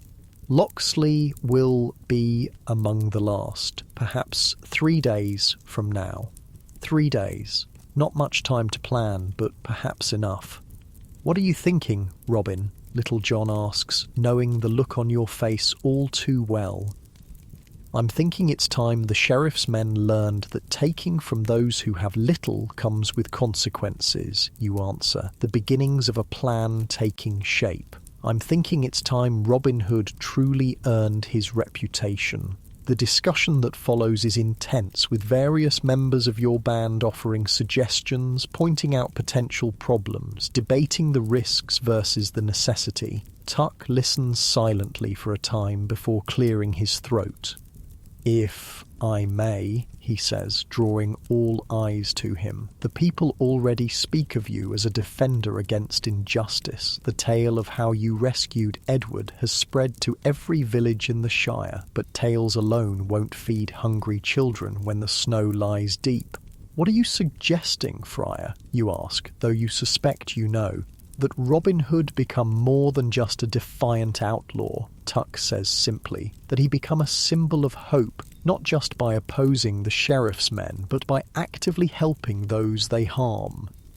It's the same conclusion you've been moving toward since the day you rescued Edward. Not just survival in the Greenwood, not just occasional defiance of unjust authority, but a deliberate campaign to protect those who cannot protect themselves. "The winter tax," you say slowly. "If we could take it back from the sheriff's men and return it to the villages, it would be dangerous," Will warns, though his expression suggests he's not opposed to the idea. "The collections will be heavily guarded." All the more reason to strike early, you counter, before they expect resistance, before they consolidate the collected food in Nottingham Castle, where we couldn't hope to reach it. The planning continues late into the night, growing more detailed as the enormity of what you're proposing becomes clear. This won't be a simple ambush like the one that freed Edward. This will be a direct challenge to the sheriff's authority, a public declaration that Robin Hood and his band are not just fugitives but active opponents of the regime. By the time the fire burns low, a plan has taken shape. You'll intercept the tax collectors after they leave Locksley, but before they reach the next village. The location is perfect, a narrow section of road bordered by dense forest on both sides, offering cover for your archers and limiting the manoeuvrability of the sheriff's mounted men. The risks are significant. The tax collectors will be well armed and likely numerous. If any escape to raise the alarm, the sheriff could deploy enough men to sweep the forest systematically, perhaps even finding your hidden camp. And if you're captured, well, a quick death would be the best you could hope for. But the alternative, doing nothing while village families starve because the sheriff takes food from their winter stores, is unthinkable. As the others gradually retire to their shelters, you remain by the dying fire, turning the plan over in your mind, looking for weaknesses, for contingencies you haven't considered. Tuck joins you, his round face serious in the fading firelight. "You've changed," he observes quietly. "The Robin I knew in Locksley would never have imagined himself leading men against the sheriff's authority." "The world changed around me," you reply, poking at the embers with a stick. "Or perhaps I simply saw it more clearly once I was outside the protection of its laws." Tuck nods thoughtfully. The law should protect the weak from the strong, not give the strong tools to further oppress the weak. When it fails in that purpose, it loses its moral authority. "Is that the Church's teaching, Friar?" you ask with a small smile. "It's my teaching," Tuck responds, returning your smile briefly before growing serious again. "But you should know that not all in the Church would agree. The bishop, for instance, dines regularly with the sheriff and benefits from his taxation. And yet you're here, helping outlaws plan what amounts to robbery." "I'm helping good people prevent starvation," Tuck corrects. "The crime lies with those who would take food from hungry children, not with those who try to stop them." His certainty is comforting, quieting the small voice of doubt that sometimes whispers in your mind during the dark hours. You were raised to respect authority, to honour the king's law. The transition to outlaw was born of necessity rather than choice. But this new step, actively opposing the sheriff's men, taking back what they've collected, is a deliberate choice that can't be easily justified as mere survival. "Get some rest," Tuck advises, rising with a grunt of effort. "You'll need your wits about you in the days to come." You nod, but remain by the fire after he's gone, one hand absently touching the package from Marion still tucked inside your tunic. Only when the fire has died to mere embers do you finally unwrap it, fingers careful with the oiled cloth that has protected its contents from the damp. Inside is a small wooden pendant on a leather cord, a carving of a running stag. The work simple but beautifully executed. You recognise it immediately as Marion's handiwork. She had always been skilled with a small knife, creating delicate figures from scraps of wood while sitting by the fire in your cottage. Beneath the pendant is a piece of linen carefully folded. You unfold it to find a few words written in charcoal in Marion's neat hand. "We are well. He asks about you. Stay safe." Just 9 words, but they pierce your heart more effectively than any arrow. You trace the letters with a calloused fingertip, feeling both closer to and further from your family than ever. They are well. Your son asks about you. Marion still cares enough to risk sending messages. It's both comfort and torment, this tenuous connection to the life you left behind. You slip the pendant over your head, tucking it beneath your tunic where it rests against your heart. The message you fold carefully and place in the small leather pouch at your belt. alongside the few other treasures you've managed to keep during your time in the Greenwood. Sleep, when it finally comes, is fitful and filled with dreams of home, of Marian's face, of a small boy with your features asking questions you can't answer. Morning brings a fresh dusting of snow and renewed purpose. The camp stirs early, everyone aware of the urgency of your mission. Preparations are made with quiet efficiency, arrows checked and counted, bowstrings waxed to protect them from the damp, plans reviewed and roles assigned. You'll take only your original band plus 2 of the newcomers who've proven themselves with bow and blade. The rest, including Edward and his family, will remain at camp, ready to flee deeper into the forest if you don't return by nightfall. Mary catches your arm as you're about to leave, her expression fierce. "Bring them back," she says simply. "All of you." You nod, making no promises you might not be able to keep. She understands, releasing you with a tight smile before turning back to her children. The journey to the road near Loxley takes most of the day, though it's not far as the crow flies. You move cautiously, avoiding the more travelled paths where you might encounter foresters or other agents of the sheriff. The forest is different in winter, more open with the leaves gone, making concealment harder but visibility better. You use both to your advantage, keeping to the densest parts of the underbrush when possible, but using the improved sight lines to spot potential danger from a distance. By late afternoon, you're in position along the road, concealed among the trees that crowd close to the packed earth path. The weather has turned colder, the earlier snow now frozen into a crust that crunches underfoot if you're not careful. Your breath forms small clouds in the air, and you pull your cloak tighter against the chill.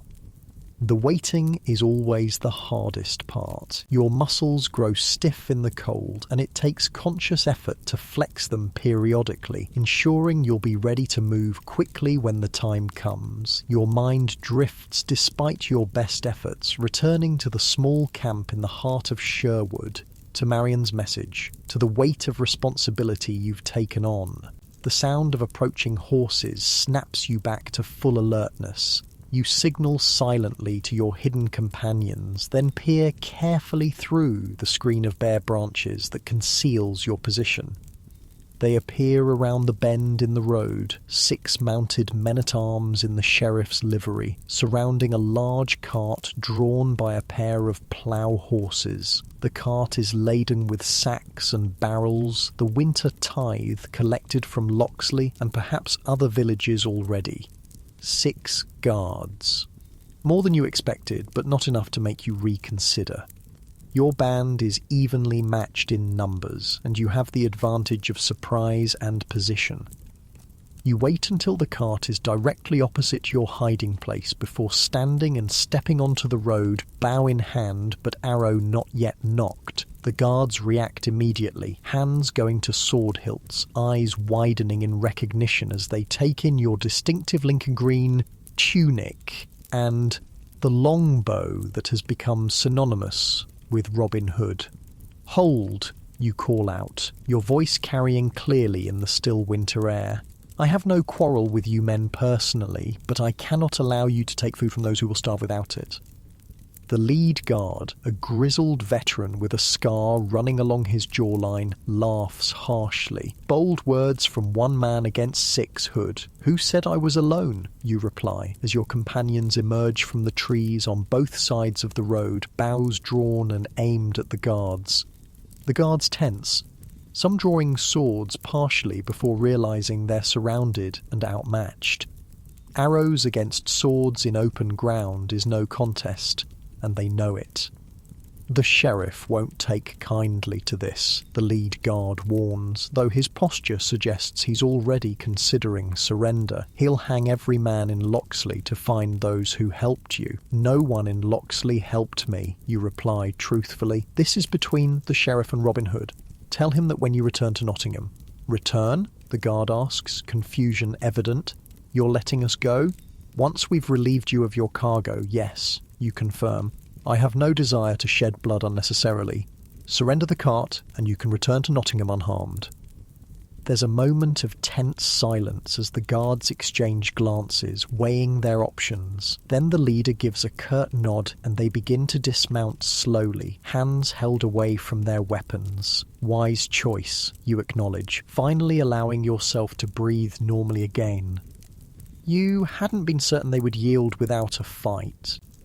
Little John and Will move forward to secure the guards' weapons while you examine the cart's contents. As suspected, it contains foodstuffs of various kinds, sacks of grain and dried beans, barrels of preserved meat, bundles of dried herbs and vegetables. A fifth of every family's winter stores taken by force of law. This goes back to Loxley tonight, you decide aloud, and then to the other villages the sheriff has taxed. How? Alan asks practically. We can hardly drive the cart up to the village square, with the sheriff's men watching for us. It's a fair question, and one you've considered during the long hours of planning. We don't need to enter the village, you explain. Just leave portions along the forest edge where they're sure to be found. Word will spread quickly enough about where the food came from. The plan is executed with efficiency born of necessity. The guards are bound but not mistreated, left a safe distance from the road where they'll eventually be found by a patrol or manage to free themselves. Their horses are taken, both to prevent immediate pursuit and because they'll be useful to your band, but their personal possessions are left untouched. The cart is driven deeper into the forest, following game trails wide enough to accommodate its width. As darkness falls, you reach a point where Sherwood borders Loxley's common fields. Here, you unload a portion of the reclaimed food, arranging it carefully at the forest's edge where villagers coming to cut firewood will find it in the morning. With each sack and barrel you place, you include a small token, a leaf painted with a simple hooded figure, a sign that this comes from Robin Hood. It's Alan's idea, a way to ensure the sheriff can't claim credit for returning what his men took. The work continues into the night, moving from village to village along Sherwood's perimeter, leaving portions of the reclaimed food where it will be found. By the time the cart is empty, the moon is high in the clear winter sky, casting everything in silver light that makes the frosted ground sparkle like scattered diamonds. You're exhausted but exhilarated as you finally turn back toward your camp deep in the forest. This night's work will make a tangible difference to dozens of families. They'll face the winter with full storerooms instead of the gnawing hunger the sheriff's tax would have ensured. More than that, you've sent a message that will echo through every village in the Shire. Robin Hood is more than just a defiant outlaw. He's a champion for those the law no longer protects, a shadow that watches from the greenwood, ready to intervene when injustice threatens. As you ride through the midnight forest, the stolen horses moving quietly along game trails they seem to sense rather than see. You feel something shift within you. The burden of responsibility you've carried since first fleeing into Sherwood hasn't lightened. If anything, it's grown heavier with each person who has joined your band, with each action that opposes the sheriff's authority. But alongside that burden is a new sensation, a certainty that transcends the doubts that sometimes plague you in the dark hours. What you're doing is right, regardless of what the king's law might say. Protecting those who cannot protect themselves is a higher law than any proclaimed by distant lords or enforced by corrupt officials. Robin Hood is no longer just your name. It's becoming something larger, a symbol that exists beyond your own flesh and blood, a promise that injustice will not go unchallenged, that the strong will not always prey upon the weak with impunity. It's a heady realization, one that carries you through the cold night ride back to camp, where eager faces await news of your success or failure, where Mary and her children, Edward and the other newcomers, Friar Tuck with his quiet wisdom, all look to you for leadership, for protection, for hope in the face of a harsh winter and a harsher regime. As the camp comes into view, its small fires glowing like earthbound stars in the darkness, you know with bone-deep certainty that you're exactly where you're meant to be. Not in a comfortable cottage in Loxley Village, not even with Marion and your son, but here in the heart of Sherwood, standing against injustice with every arrow you loose. The legend of Robin Hood is born this night, though you don't yet recognise it. In years to come, long after your own time has passed, men will still speak of the outlaw who took from the rich to give to the poor, who made the greenwood his kingdom and justice his creed. But for now, you are simply a tired man returning to camp after a successful mission, eager for food and rest and the company of those who have become your family in exile. The weight of the wooden pendant against your chest reminds you of what you've lost, but the grateful faces that greet your return speak to what you've gained. As you dismount and hand the reins to a waiting Edward, Friar Tuck approaches, his expression questioning. "It's done," you tell him simply. "The food is returned." Tuck's face breaks into a wide smile, and he clasps your shoulder with surprising strength. Then Robin Hood has truly earned his place in the people's hearts this night. You nod, too tired for words, but warmed by the approval in his eyes. The approval of a man of God means more than you might have expected, particularly for actions that technically violate the king's law. As the camp settles into celebration of your successful mission, you find a quiet moment to stand alone at its edge, looking up at the winter stars that seem close enough to touch in the crystal-clear sky. The forest stretches around you, ancient and patient, its bare branches etched against the darkness like a complex network of veins carrying life even in the depths of winter's sleep. This is your home now, this wild place that exists beyond the reach of unjust laws. Not just a refuge, but a vantage point, a place from which to observe the world's inequities and, when possible, to balance the scales. Robin Hood, the forest's son, defender of the defenceless. The mantle settles around your shoulders like a cloak, heavy but necessary, as the winter wind whispers through the trees, carrying the promise of snow and the hope of justice to come. Spring comes to Sherwood Forest with tentative warmth that gradually drives the winter chill from the earth. The first tiny leaves appear on the barren branches, impossibly vibrant against the browns and greys of the forest. Snowdrops and early crocuses push through the last patches of melting snow, their delicate blooms a promise of renewal after the long cold. You stand at the edge of your camp, watching the forest come alive around you with a sense of quiet wonder. The winter has been harsh, as winters in England always are. There were days when the snow piled so deep that leaving the shelters was nearly impossible, when the wind howled through the trees, with a voice like a hungry wolf, when food stores dwindled dangerously low despite careful rationing. Yet you've survived. All of you, not just survived, but in some ways thrived. Your band has grown through the winter months as word spread of Robin Hood's defiance of the sheriff and his protection of those the law has abandoned. 3 more families joined you shortly after the winter tax incident, then a young couple fleeing an arranged marriage, then a skilled blacksmith whose forge was confiscated when he couldn't pay his taxes. The camp has expanded accordingly, new shelters built as the weather allowed, hunting and gathering territories carefully mapped to ensure sustainable use of the forest's bounty. What began as a handful of desperate outlaws has become something akin to a small village, hidden within the heart of Sherwood. Thinking deep thoughts, comes Little John's rumbling voice as he joins you, his massive frame seeming somehow in perfect harmony with the ancient trees surrounding you.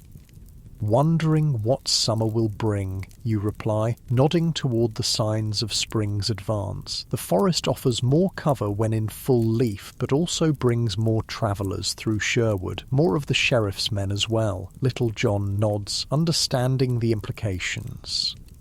Winter provided a natural protection. Few ventured deep into the snow-covered forest, allowing your growing band a measure of security. The warmer months will bring increased risk of discovery, but also more opportunities to continue the work that has increasingly defined your purpose.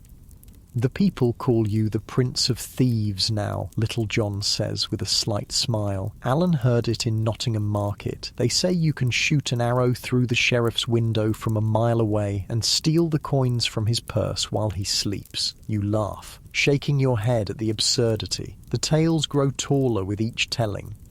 Tales serve their purpose, comes Friar Tuck's voice as he approaches. Having overheard the exchange, the holy man has remained with your band through the winter, his practical knowledge and spiritual guidance proving invaluable during the darkest days. They give hope to those who have little else. Hope won't fill empty bellies, you point out, though without bitterness. No, Tuck agrees, but it might give a hungry man the courage to share what little he has, knowing that Robin Hood fights for justice in the greenwood. There's truth in his words, you know. The legend that has grown around your name serves a purpose beyond mere entertainment. It reminds the oppressed that they're not forgotten, that someone stands ready to intervene when the law itself becomes a tool of oppression rather than protection. The three of you walk back toward the camp where the daily activities are in full swing. Mary and the other women are tending the communal cooking fire where a pot of pottage simmers filled with the first spring greens and what remains of the winter's preserved meat. Children run between the shelters, their games involving elaborate scenarios where Robin Hood's band defeats the sheriff's men in increasingly fantastic ways.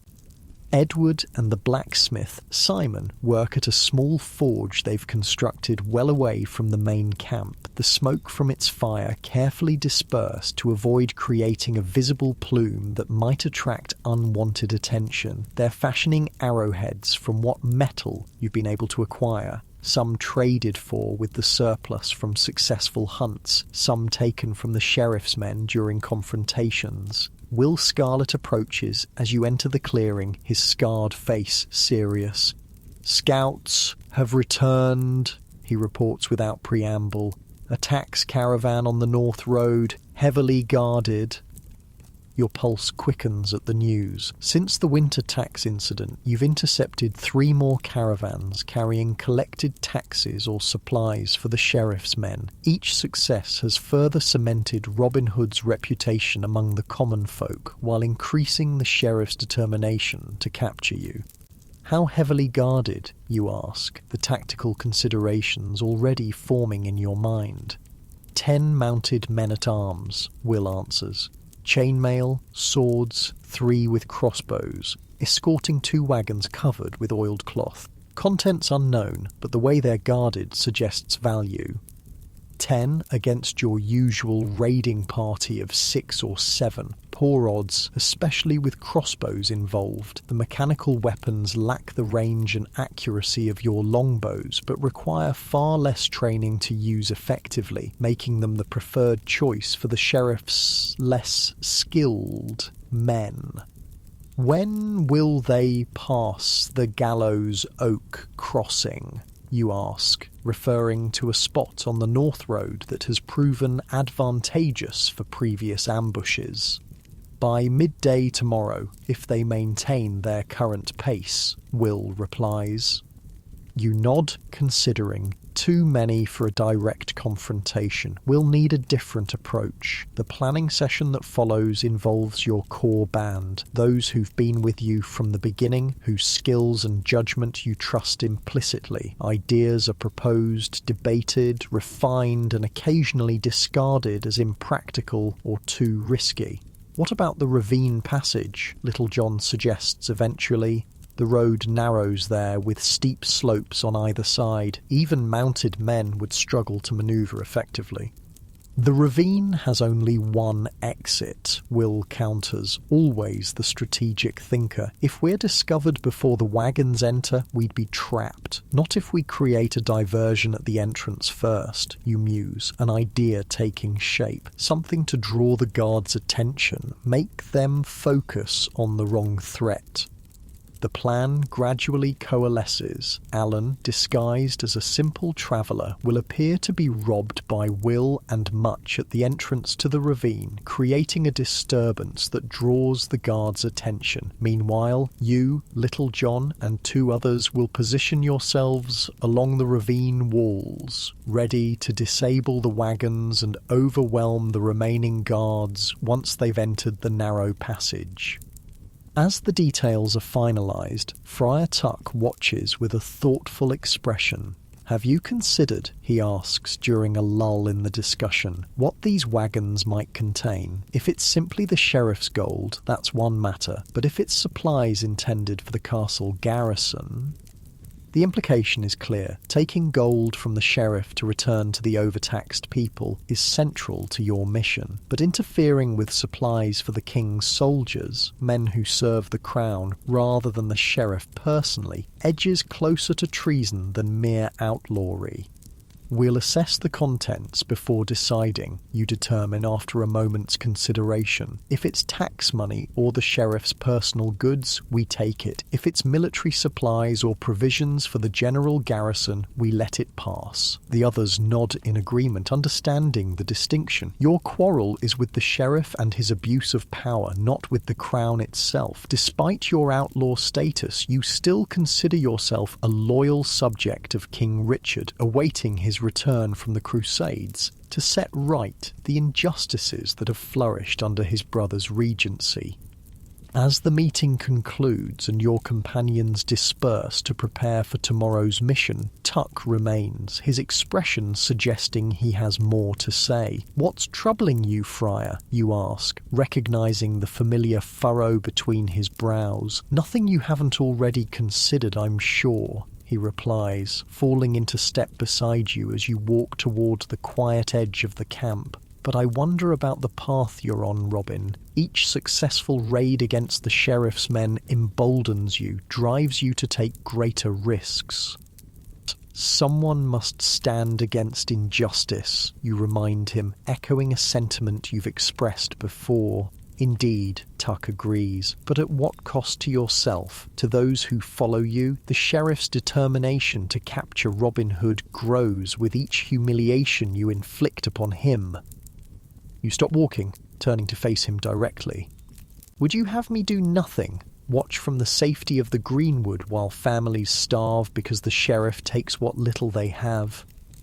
"Of course not," Tuck says, his voice gentle but firm. "I merely suggest that there may be other ways to help those in need, ways that don't involve direct confrontation with armed men. The network of support you've built among the villagers, the safe haven you provide here in the forest, these things matter too."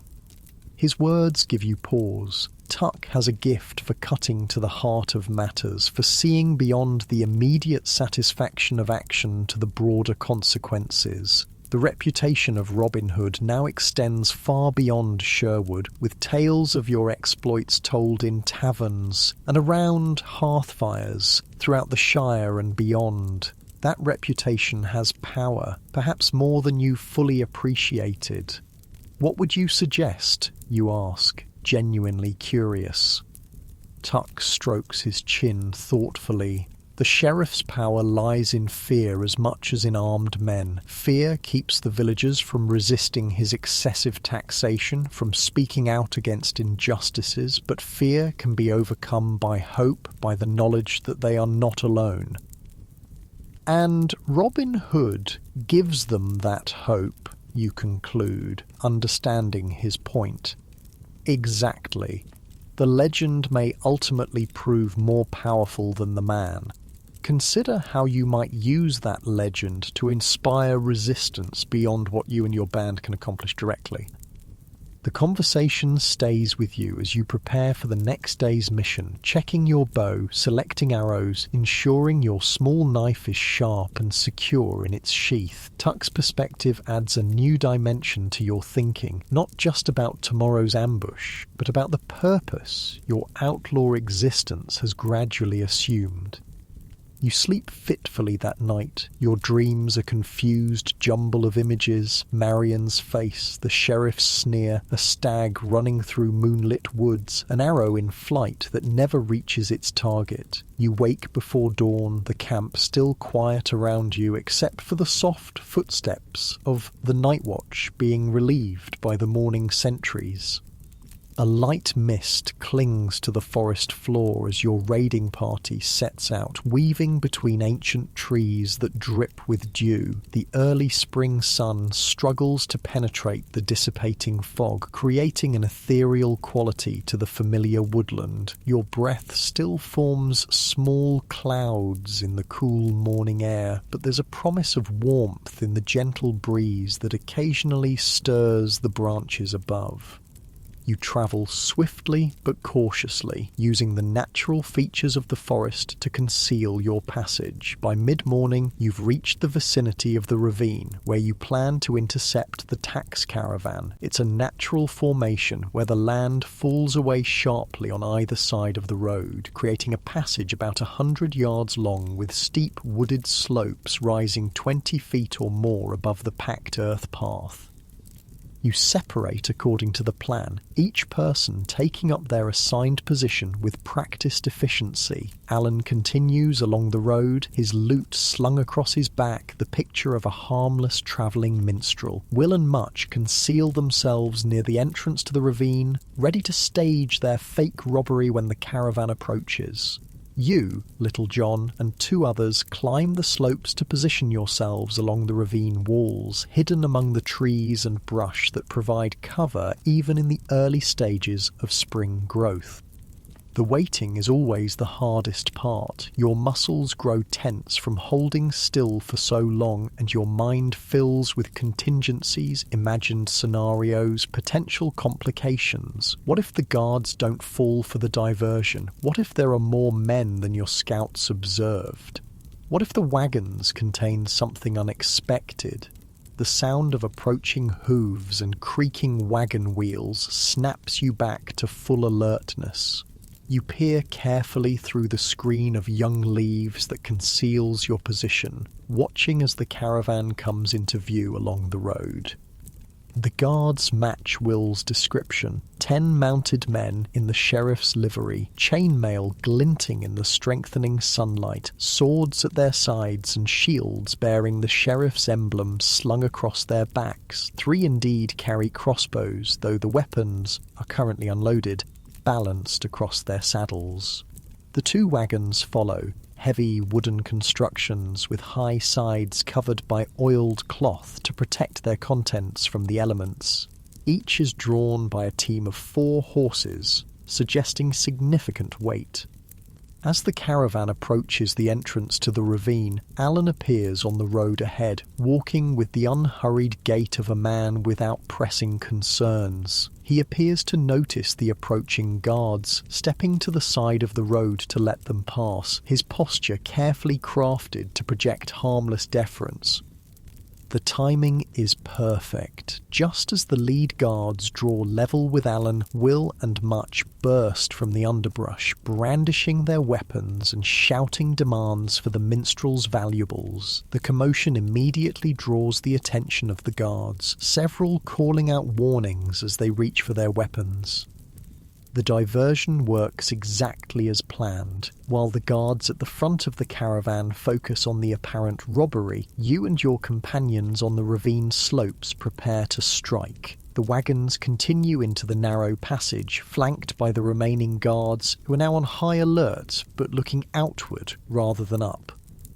You wait until the wagons are fully within the ravine before giving the signal, a bird call that sounds natural to untrained ears but carries specific meaning to your band. At the sound, Little John and 1 companion launch the first phase of the attack, sending carefully prepared bundles of branches and stones tumbling down the slope behind the caravan, effectively blocking the path back to the main road.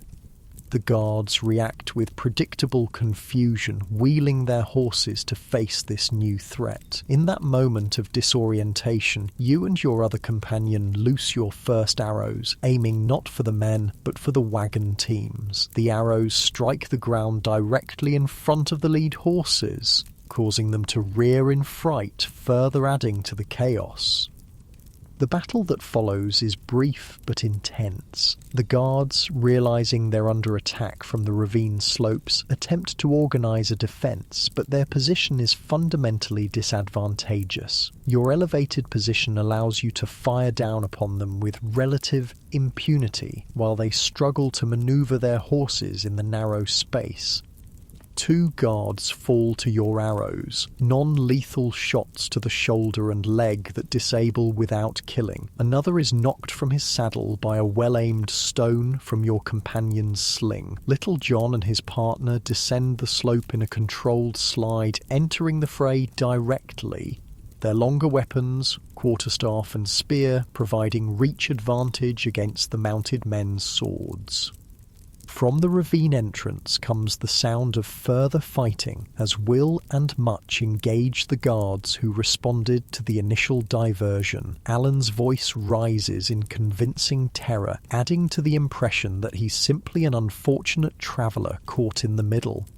Within minutes, it's over. The guards are disarmed and secured, their horses scattered but not harmed. The wagons stand in the middle of the ravine, their teams still hitched but now calm under Much's experienced handling. None of the guards are seriously injured. A deliberate choice on your part. Dead men create vendettas and intensified manhunts. Living men who've been humiliated but spared might seed doubt about the wisdom of opposing Robin Hood too vigorously. You approach the wagons cautiously, bow still in hand, alert for any hidden dangers. The oiled cloth covering is secured with ropes which you cut with your knife before pulling the material back to reveal the contents.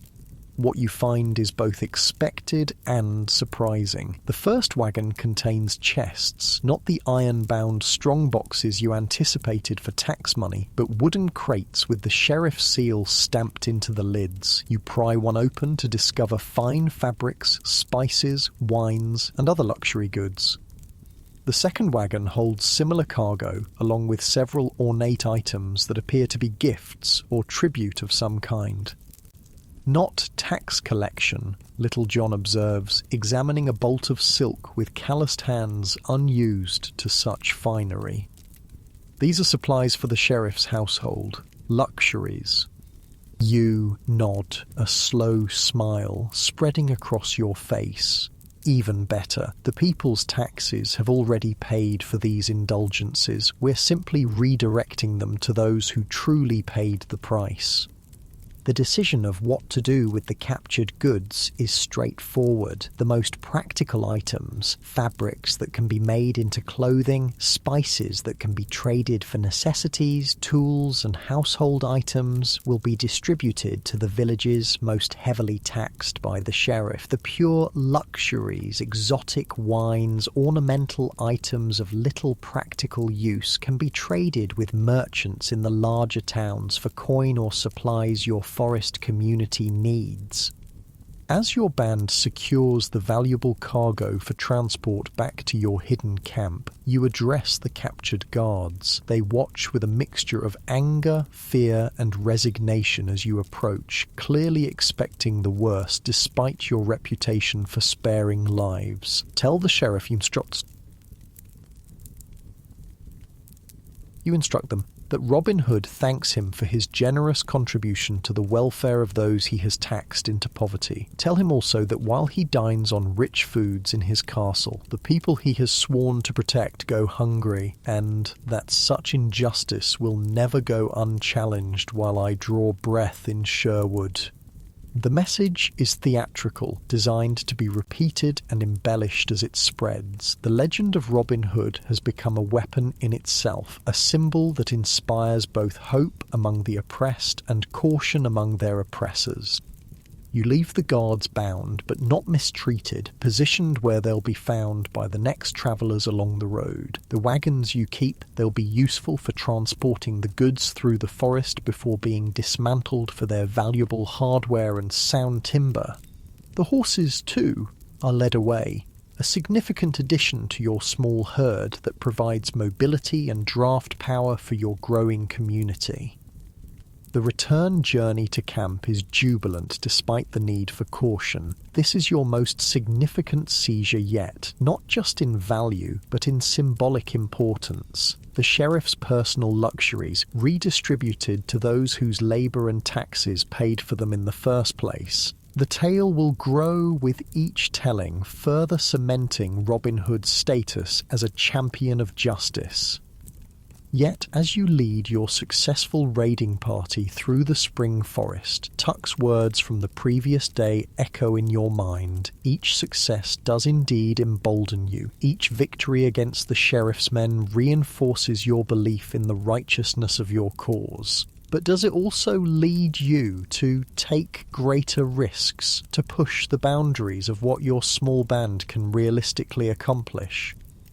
The question has no easy answer, but it deserves consideration. The people who have joined you in the Greenwood depend on your leadership, your judgment, your ability to balance audacity with prudence. The legend of Robin Hood may serve a greater purpose, as Tuck suggested, but the man behind the legend carries very real responsibilities.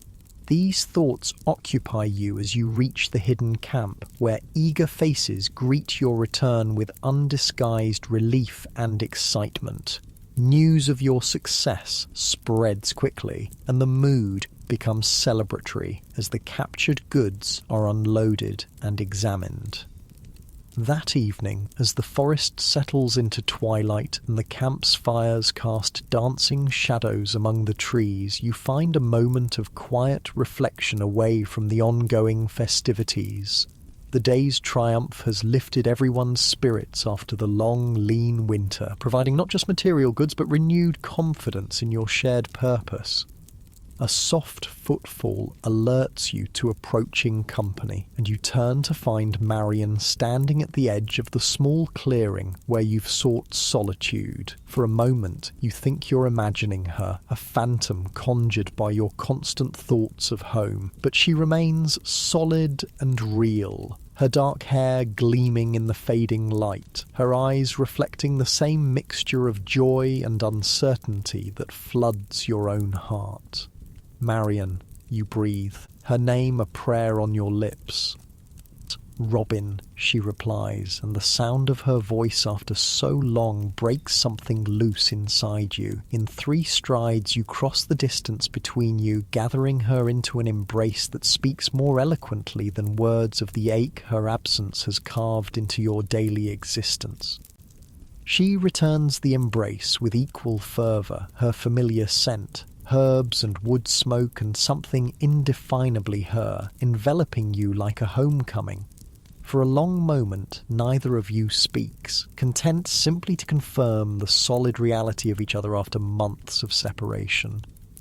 When you finally draw back to look at her properly, you notice the changes that time and hardship have wrought. She's thinner than you remember, with new lines at the corners of her eyes and a certain wariness in her expression that wasn't there before, but her spirit shines through, undiminished, the quiet strength that first drew you to her still evident in the set of her shoulders and the directness of her gaze. How, you ask, unable to form a more coherent question through the tumult of your emotions. Friar Tuck, she explains with a small smile. He came to Locksley yesterday, told me where to find the camp, said it was time. Tuck, of course. The friar's counsel about the power of legends suddenly takes on new meaning. He wasn't just speaking about inspiring resistance among the villagers, but about your own need for connection to what you left behind. And our son, you ask, the question painful in its necessity? Safe with friends in the village, she assures you. I couldn't risk bringing him, not yet. The sheriff's men still watch our cottage sometimes, though less often now that months have passed without sign of you. The news that your boy is well loosens a knot of anxiety you've carried so long it had become part of you. But Marion's presence raises new questions, new possibilities that both exhilarate and terrify. Are you begin, afraid to give voice to the hope rising within you? Are you staying? Marion's expression grows serious, her hand reaching up to touch your cheek in a gesture achingly familiar. I came to see for myself what you've built here, to understand what has kept you away when so many believe you could have returned in secret, at least for brief visits.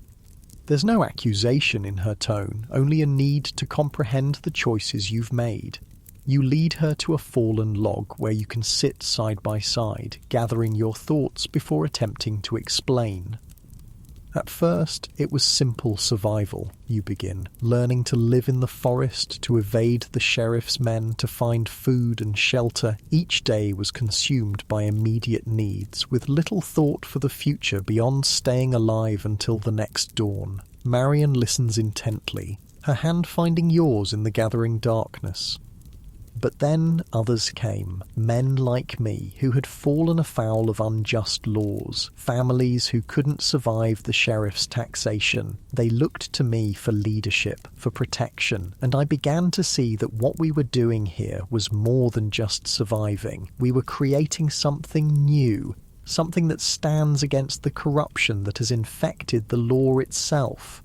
Robin Hood, Marion says softly, the people's champion. They tell stories about you in every village, you know. How you appear like a ghost from the greenwood to right wrongs, to return what was unjustly taken. The stories grow taller with each telling, you admit with a small smile. I'm just a man doing what seems right. A man I've missed every day, Marion replies, her voice catching slightly. A man our son asks about whenever we're alone, wondering if the Robin Hood from the stories is his father. The thought of your boy connecting the outlaw legend with his absent father creates a complex tangle of emotions. Pride, sorrow, fear for how such knowledge might endanger him if spoken in the wrong company. What do you tell him, you ask? That his father is a good man who had to leave to protect us, but who thinks of us every day, Marion answers, and when he's older, he'll understand the full truth. The simplicity and faith of her response humbles you. Despite everything, the separation, the hardship, the uncertainty, she has maintained her belief in you, in the rightness of your cause. And now, you ask, the question encompassing all the unspoken possibilities that hang between you. What happens now that you've seen this place, this life? Marion looks around at the forest that has become your home, her expression thoughtful in the deepening twilight. Now I understand better why you couldn't return, even briefly. The responsibility you carry, the community you've built, it's more than I imagined. She turns back to you, her decision evident in her eyes before she speaks. I want to be part of it, not just waiting in Locksley for your return, but here, helping to build something that matters. Our son too, when it's safe to bring him. The joy that floods through you at her words is almost painful in its intensity. To have Marion here, to rebuild some semblance of the family life you thought lost forever, it seems almost too much to hope for, yet practical concerns intrude even in this moment of reunion. The life here is hard, you warn, especially for a child. There's danger, not just from the sheriff's men, but from the forest itself. Harsh weather, wild animals, illness far from physicians. There's danger in Locksley too, Marion counters. The danger of slow starvation under crushing taxes, of watching good people broken by a system that no longer protects them. At least here there's purpose in the hardship, meaning in the struggle. Her determination is familiar, a reminder of why you fell in love with her in the first place. Marion has never been one to choose comfort over conviction, safety over what she believes is right. When can you return for good, you ask, already planning the adjustments needed to accommodate her and eventually your son in the forest community? After May Day, she replies, there are arrangements to make, preparations for leaving without drawing unwanted attention. Tuck will help, and there are others in the village who support what you're doing, who will assist in our quiet departure. The prospect of reuniting your family, even in the uncertain circumstances of outlaw life, fills you with renewed purpose. The weeks until May Day will pass in preparations of your own, creating more secure and comfortable living arrangements, ensuring food supplies are sufficient, planning how to safely integrate newcomers into the forest community's routines. As darkness falls completely around you, the sounds of celebration from the main camp still audible through the trees, you and Marion sit in companionable silence, hands intertwined, contemplating the future you'll build together in the heart of Sherwood. The legend of Robin Hood is still in its early stages, though you don't yet recognise how far it will spread or how long it will endure. In centuries to come, your name will echo through ballads and stories, plays and poems, each generation finding in your tale the particular kind of hero they need most. Some will emphasise the skilled archer, the man who could split an arrow at 100 paces. Others will focus on the romantic outlaw, driven to the greenwood by love or injustice. Still others will celebrate the champion of the poor, the man who took from the rich to give to those in need. Few will remember the real man behind the legend, the ordinary yeoman forced into extraordinary circumstances, the reluctant leader whose sense of justice compelled him to stand against corruption, the husband and father who sacrificed security for principle. The cold nights and empty stomachs, the constant vigilance, the weight of responsibility for those who followed you into the forest, these practical hardships will fade from the tale, leaving only the adventure and the moral. But perhaps that's as it should be. The power of your story lies not in its historical accuracy, but in its enduring message that one person, standing firmly for what is right despite personal cost, can inspire others to find their own courage. That oppression, no matter how powerful its enforcers, eventually meets resistance. That the human spirit yearns for justice and freedom, even when laws and authorities fail to provide them. As you and Marion finally rise to return to the camp where Friar Tuck waits with a knowing smile and your companions prepare to welcome her into their forest family, you feel a sense of completion that has eluded you since first fleeing into Sherwood. The path ahead remains uncertain, fraught with dangers both known and unforeseen. The sheriff's determination to capture you will only increase with each successful defiance of his authority. But you no longer face these challenges alone, with Marion beside you, with your son soon to join you, with the growing band of forest dwellers who have become a community bound by shared purpose. You have found something worth fighting for beyond mere survival. Robin Hood walks back into the circle of firelight, Marion's hand in his, ready to write the next chapter of a legend that will outlive the man, echo through centuries, and inspire generations yet unborn to stand against injustice wherever it appears. The ancient oaks of Sherwood Forest bear silent witness to this moment, their massive trunks and spreading branches unchanged by the brief span of human lives that find shelter beneath them. They have stood through countless winters and welcomed untold springs. Their quiet permanence a reminder that all things, tyranny and resistance, hardship and joy, legends and the truth behind them, eventually pass into the great cycle of renewal that governs the natural world.